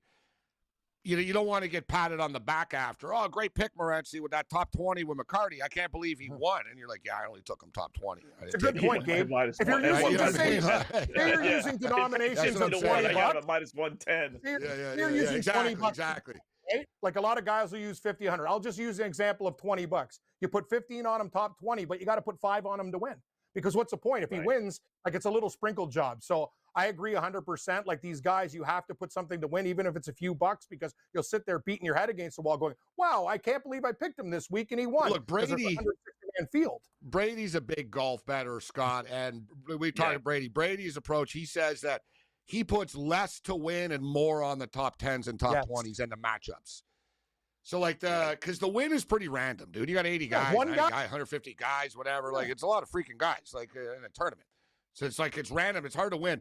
So, yeah, Brady says he'll sprinkle, like, he'll go top 10 and he'll sprinkle, sort of like we talked about. Sort of it's like, all right, I'm taking a point spread, but I'll sprinkle on the money line. But he goes, like, bigger on the matchup props and stuff like that.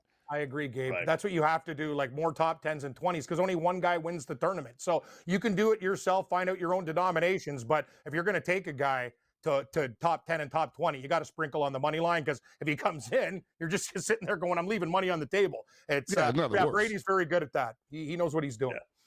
I will say this, and you guys know, if you're betting top 5, top 10, top 20s, you can't use a site like FanDuel, unfortunately, that does dead heat rules. You can finish in the top 10. No, you need ties. You get burned anyway. To make sure ties included.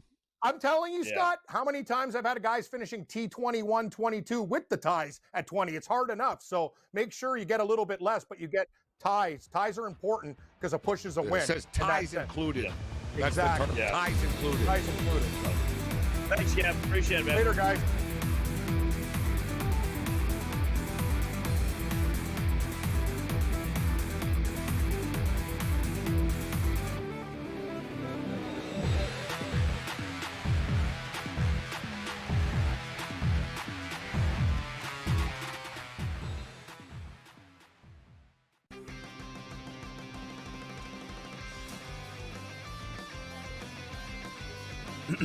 Class is in session.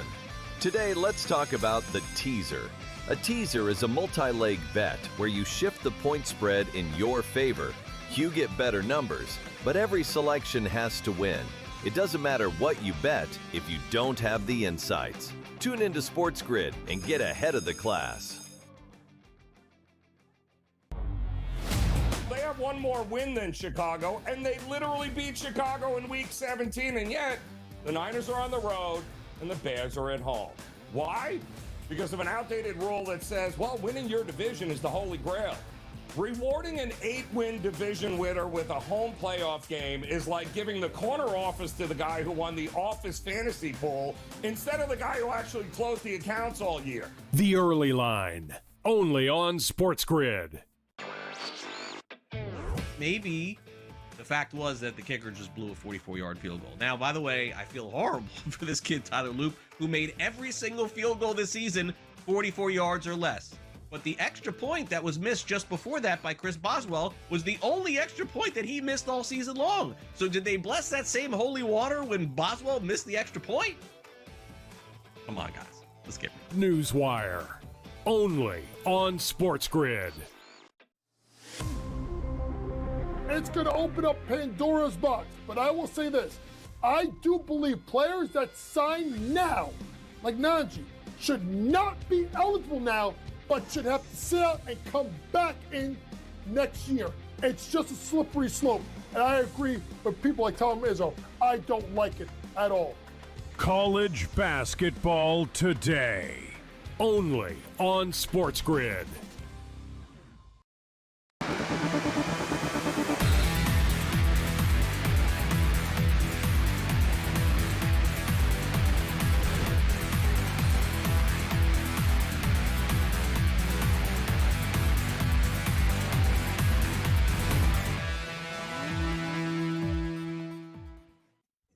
All right, welcome back in Game Live, Game Day on the Grid. Thanks again, Cam Stewart, who joins us all the time, especially now that the golf season is back up and going. Here we are in January, the golf season. Boy, you talk about like no off season for these golfers. It's crazy, man. But like they're you know back, what? They like have so for much real. money. Yeah, like from here on out, on a weekly basis, there'll be a golf tournament. Like PGA from here on out. There were the season, dude. There's very little off season, very little off season, and the MLS is the worst. MLS is the shortest. Like MLS, the MLS Cup was what, like December 13th or whatever it was, and their first game is February 21st. Ugh. That's crazy. Like, what do they get? Like a week off, 2 weeks off, and then like, they're back in camp. You know, so think about that. Like, so if you make it to the final, like the White, I'm just for the Whitecaps. Like the Whitecaps made it to the final, and their home opener is February 21st. So it's like, I remember, Scott, I was less mad somehow about losing. Because I was like, whatever, we'll get them next year, like, which is next month. We'll get you next month, man. You know, I was like, no, seriously. It was like, oh, whatever, dude. We got a chance. Like, it starts again in like 6 weeks. So I'm like, yeah. It's almost like it'll just be the same season to me. It'll restart. Let's just start the thing again. Let's go.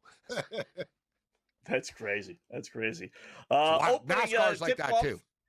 NASCAR, very NASCAR's short. Yeah. NASCAR's another one.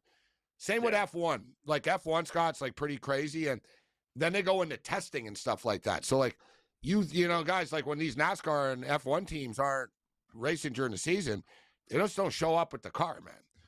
Like they're in the garage, they're at the test track, they're working things out. They're like, it's serious, man. Like, F1 guys, I could look it up. They've got like a month off, maybe 3 weeks off, like type thing. NASCAR, no more. They're always changing. They changed again. New cars. Season. Yeah. With there's no playoff system or points or whatever. They're going back to the old Winston days.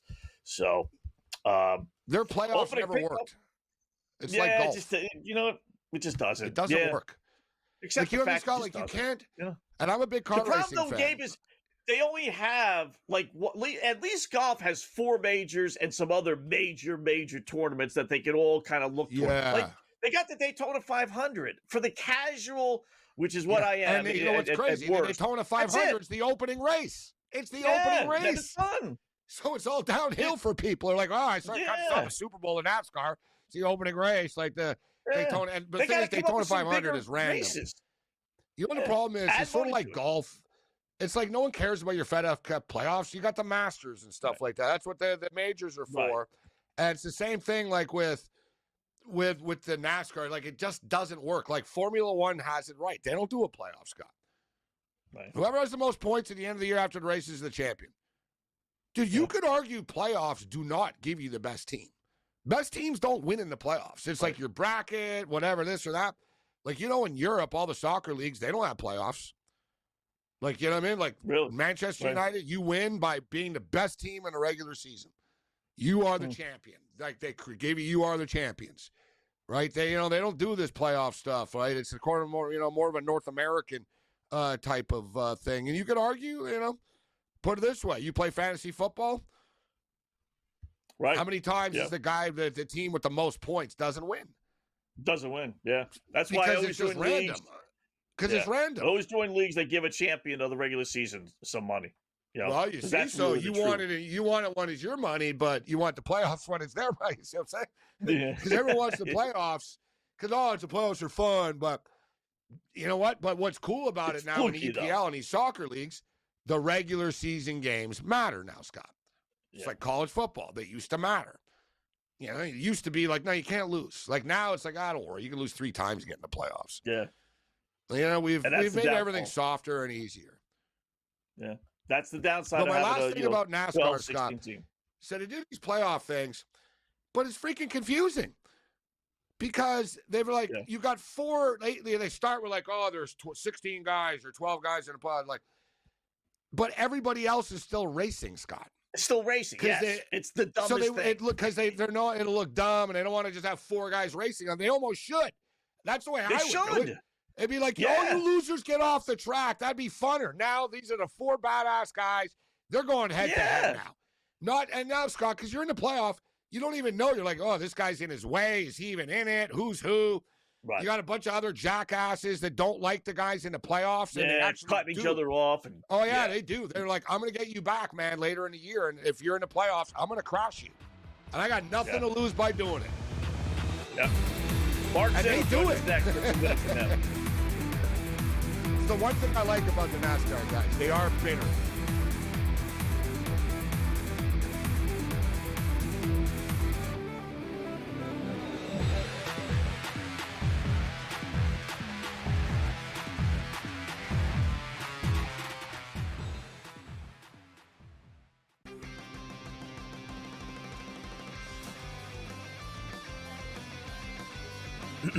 Class is in session.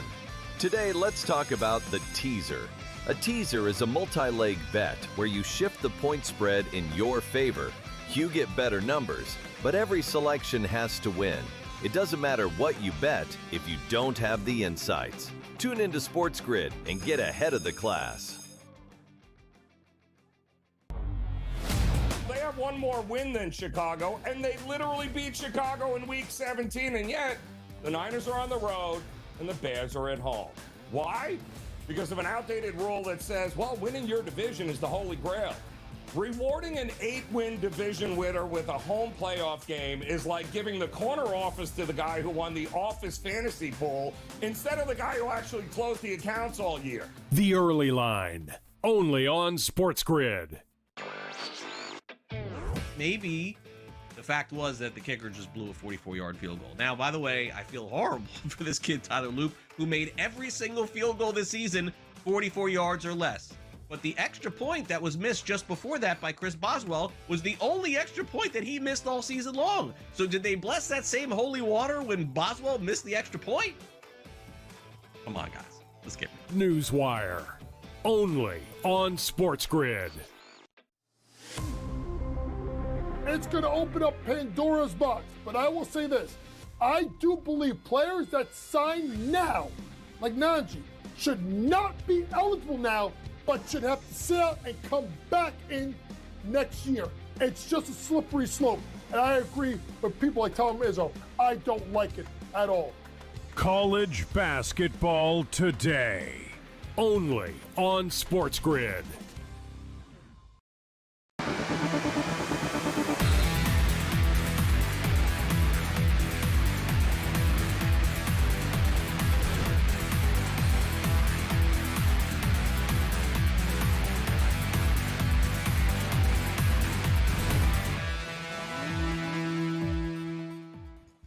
All right, welcome back in Game Live, Game Day on the Grid. Scott and Gabe, hour number 2 of our 2-hour extravaganza here until 10 o'clock Eastern, as we are Monday through Friday. Let's talk a little NBA, a little college basketball with our good buddy SportsGrid host. You hear him on ESPN Radio as well, Mr. Mark Zitto. What's going on, Mark? I know we talked beforehand. I feel bad about asking you how you're doing tonight because I think I already know the answer to that one.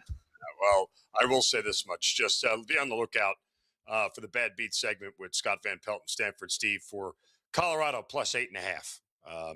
Yeah, just an absolute gut punch way to lose a game. So yeah. I'm by okay. 9. Yeah, well, you're okay. Again, all right. 2 fouls.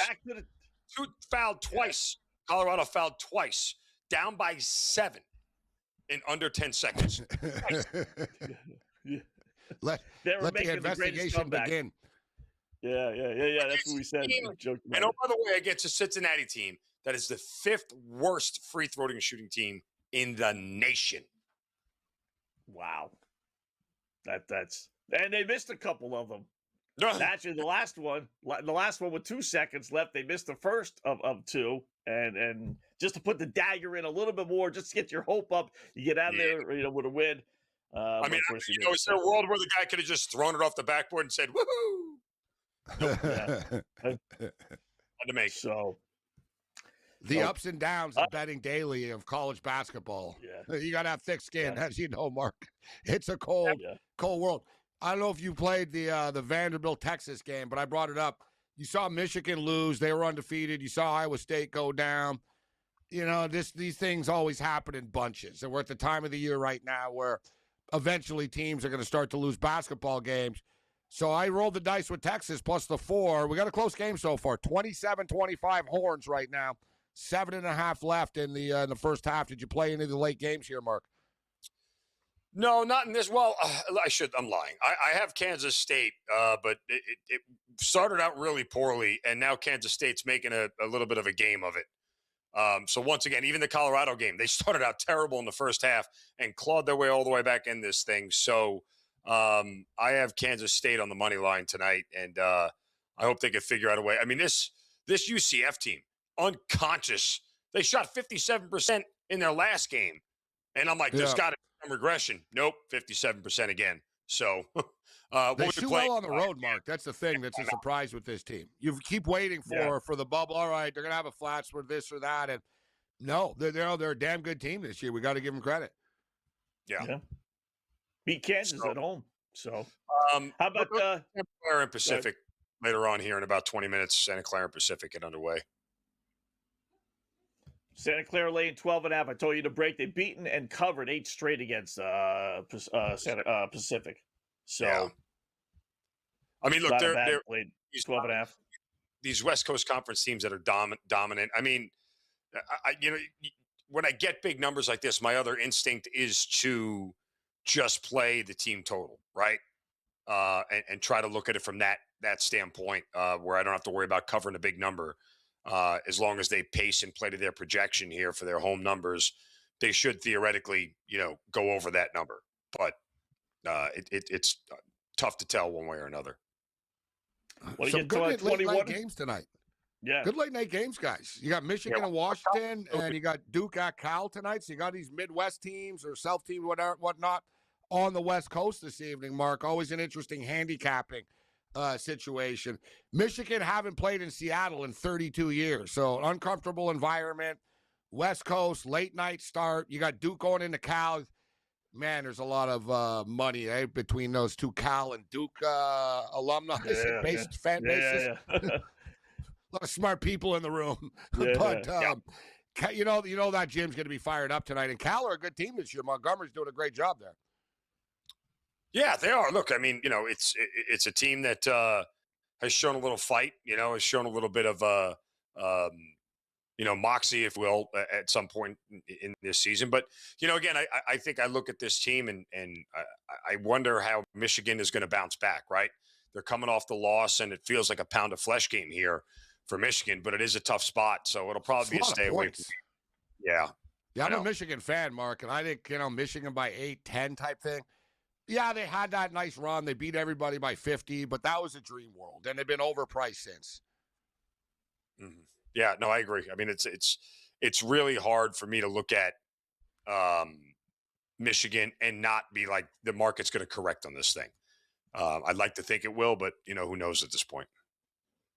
How about getting 21.5 with Bobby Hurley's crew against Arizona State, Arizona? Those games are generally competitive, but and not in Arizona State, you're going to give me 21.5 points. I don't know if they're going to get blown out by a rival. How about that one? It's an insane number. Like, Right? It's just flat out, right? Like, there's just no way you can convince me it's not a number that is way out of whack. Somebody knows something. Arizona State will pass.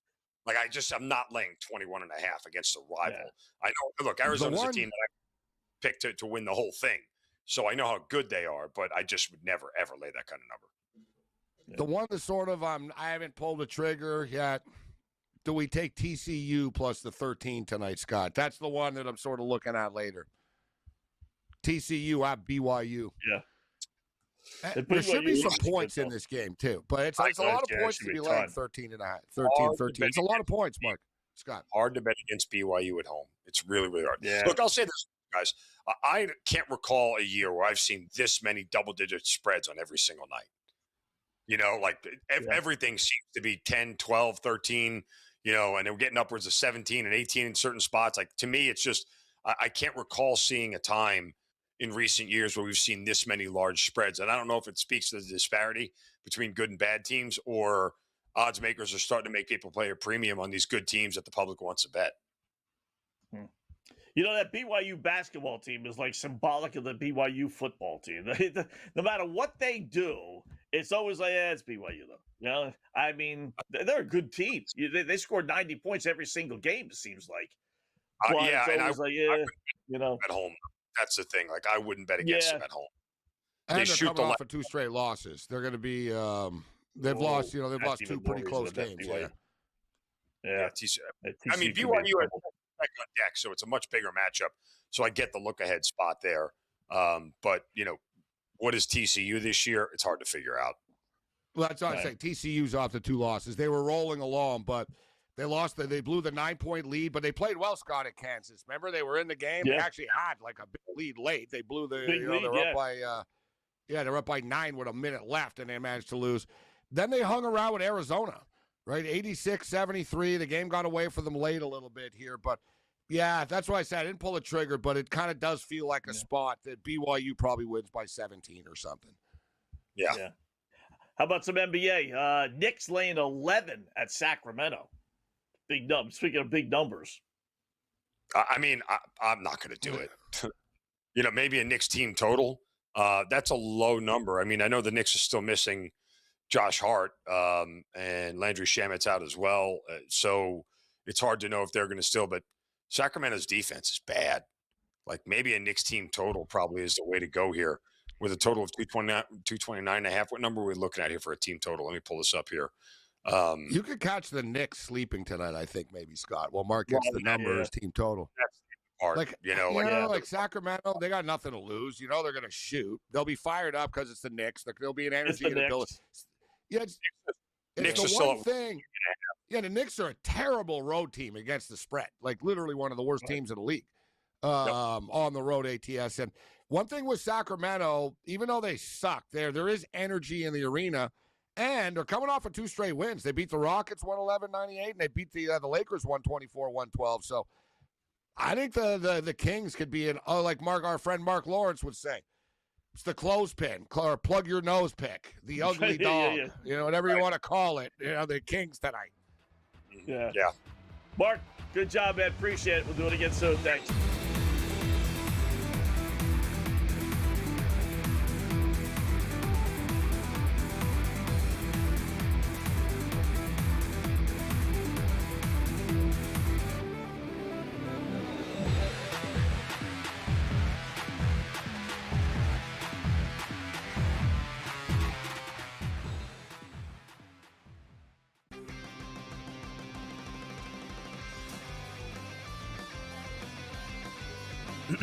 Class is in session. Today, let's talk about the teaser. A teaser is a multi-leg bet where you shift the point spread in your favor. You get better numbers, but every selection has to win. It doesn't matter what you bet if you don't have the insights. Tune into SportsGrid and get ahead of the class. They have one more win than Chicago, and they literally beat Chicago in Week 17, and yet the Niners are on the road and the Bears are at home. Why? Because of an outdated rule that says, well, winning your division is the holy grail.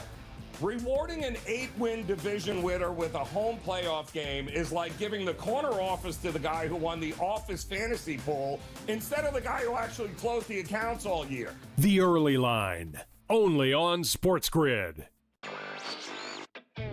Maybe the fact was that the kicker just blew a 44-yard field goal. Now, by the way, I feel horrible for this kid, Tyler Loop, who made every single field goal this season 44 yards or less. But the extra point that was missed just before that by Chris Boswell was the only extra point that he missed all season long. So did they bless that same holy water when Boswell missed the extra point? Come on, guys. Let's get it. Newswire, only on SportsGrid. It's going to open up Pandora's box. But I will say this. I do believe players that sign now, like Najee, should not be eligible now, but should have to sit out and come back in next year. It's just a slippery slope. And I agree with people like Tom Izzo. I don't like it at all. College basketball today, only on SportsGrid.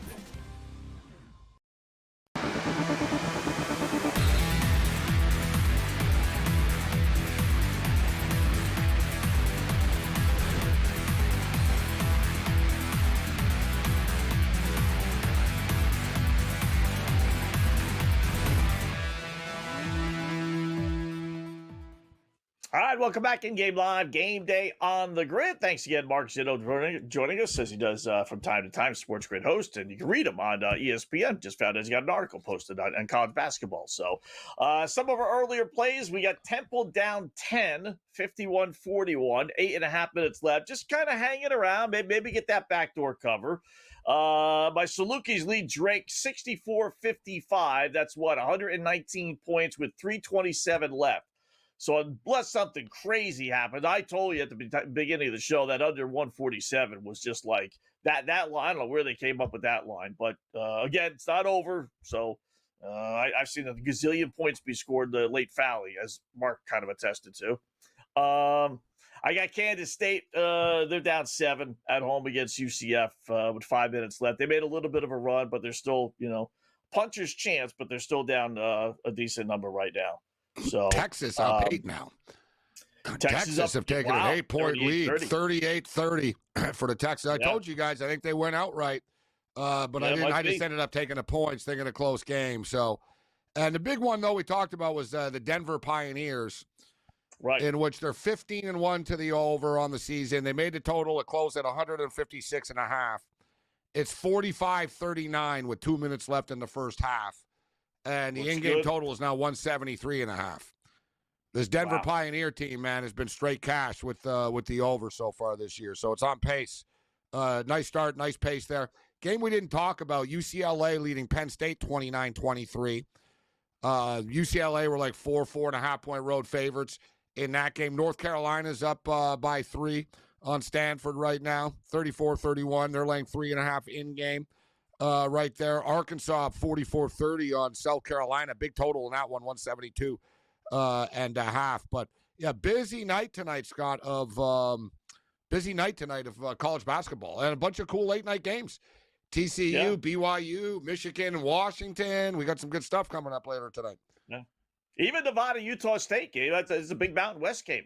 Two really good teams in the Mountain. Utah State's 14-1. They're at home. They're laying 13.5 to a Nevada team. That's 12-4, 4-1 in the Mountain West. Mark mentioned it. The numbers on some of these games. If you want to play the favorite, you got to really lay the wood. I think I'd take a little stab at Nevada. They've won 8 of 9. Utah State doesn't lose at home, but with that kind of a number, who cares about winning? It's about covering. But I think Nevada could win outright.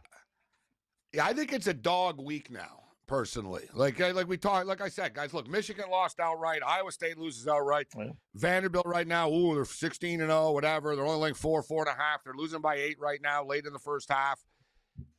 I think we're to the point where the odds makers are pricing these teams by their previous success. And we haven't played a lot of conference basketball, right? So they've only played a couple of games, 4 or 5 games, 3 games, 6 games, whatnot. So a lot of the numbers are sort of based on, beating up on Houston Baptist or whatever, right? So I think there's sort of an equalizer now. And, personally, like I said, there was a few other, I don't know what the score is. Let me check in, like the Billikens. The St. Louis Billikens are smoking hot this year, guys. But they were like 18.5 tonight. Yeah, they're like 18.5, and I was thinking, man, I think Fordham could be the play here in this game, and it's right around the number, actually. So it looks like I didn't pull the trigger, but, man, Scott, St. Louis is the real deal. They laid 18.5. They're winning by 22 right now with 1 minute left. Yeah. It's funny. Big numbers. Like, hell, even St. Louis are 18.5 point favorites. Like, it's true. They're big numbers, these teams. I try and do my work before I see the lines. I do some stats, and with each game, I'm not spending an hour on each game, obviously. So, and then I'll kind of circle. Oh, here comes Drake, 64-62, 2 minutes left. And then I'll say, okay, this team really should win. Then I'll see the line, and it's like 14.5, and I'm like, that forget it. You can't bet that. They'll win, but they're not gonna, So you don't want to get scared off by the number, 6, 7, 8. Yeah, that's the problem. I got scared off by a call. You know what I got scared off last night? I got scared off by the Florida-Oklahoma total last night. Like, Scott, my initial reaction, because I do it a little bit different. I look at who's playing first before. I don't look at a number first. I'm sort of like, I like that matchup and this matchup and that. And right away when I looked at Oklahoma, Florida, I'm like, all right, this is a good over. This is going to go over the number.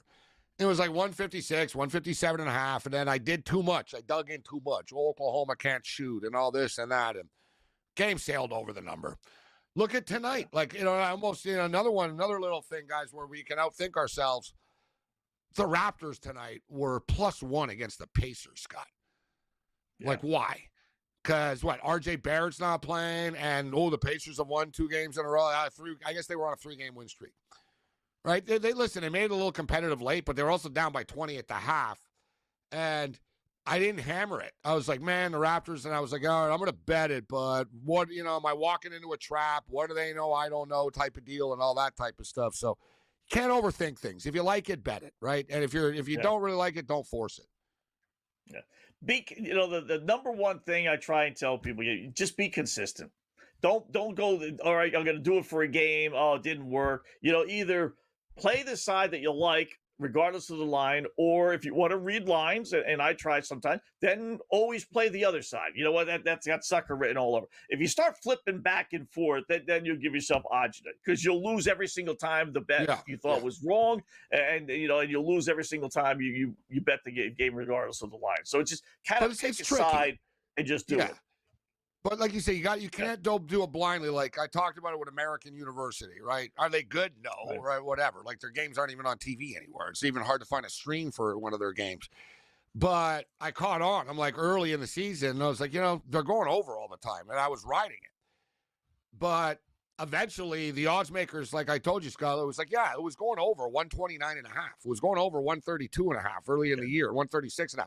The odds makers have caught on, and they're making a 141.5, 144.5 now. Now they're not going over. So you can't ride the train forever. At some point, it's sort of like trends. Trend is good for a week or a couple of days, man. Like, trends change, right? Like, it's like, now it's this team. Now it's that thing, right? Now this guy's going off, right? Especially in the NBA with the player props.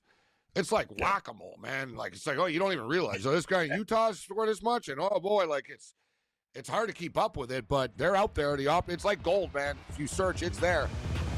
It is there. It is there. All right, we'll close up shop next here on the Grid.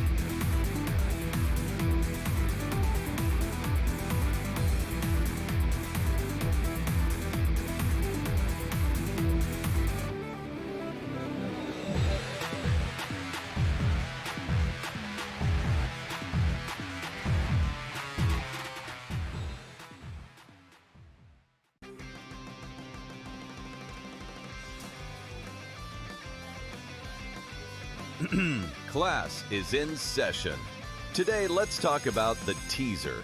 A teaser is a multi-leg bet where you shift the point spread in your favor. You get better numbers, but every selection has to win. It doesn't matter what you bet if you don't have the insights. Tune into SportsGrid and get ahead of the class.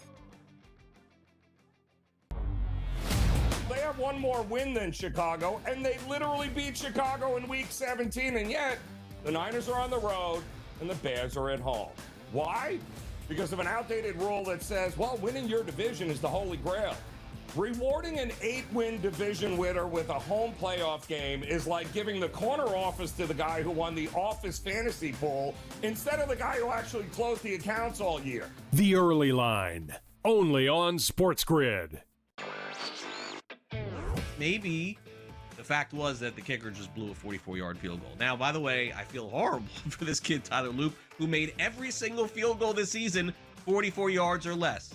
But the extra point that was missed just before that by Chris Boswell was the only extra point that he missed all season long. So did they bless that same holy water when Boswell missed the extra point? Come on, guys. Let's get it. Newswire, only on SportsGrid.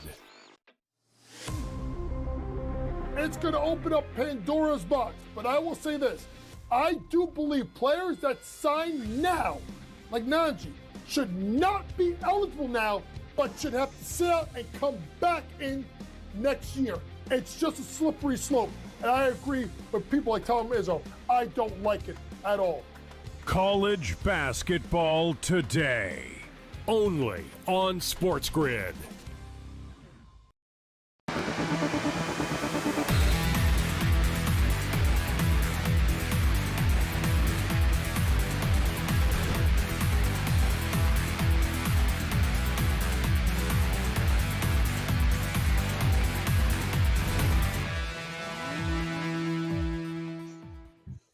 All right, welcome back. In-game live, game day on the grid. So real quickly, just the update. My Salukis had an 8-point lead with 3 minutes left. No big deal, right? Now they're down 2.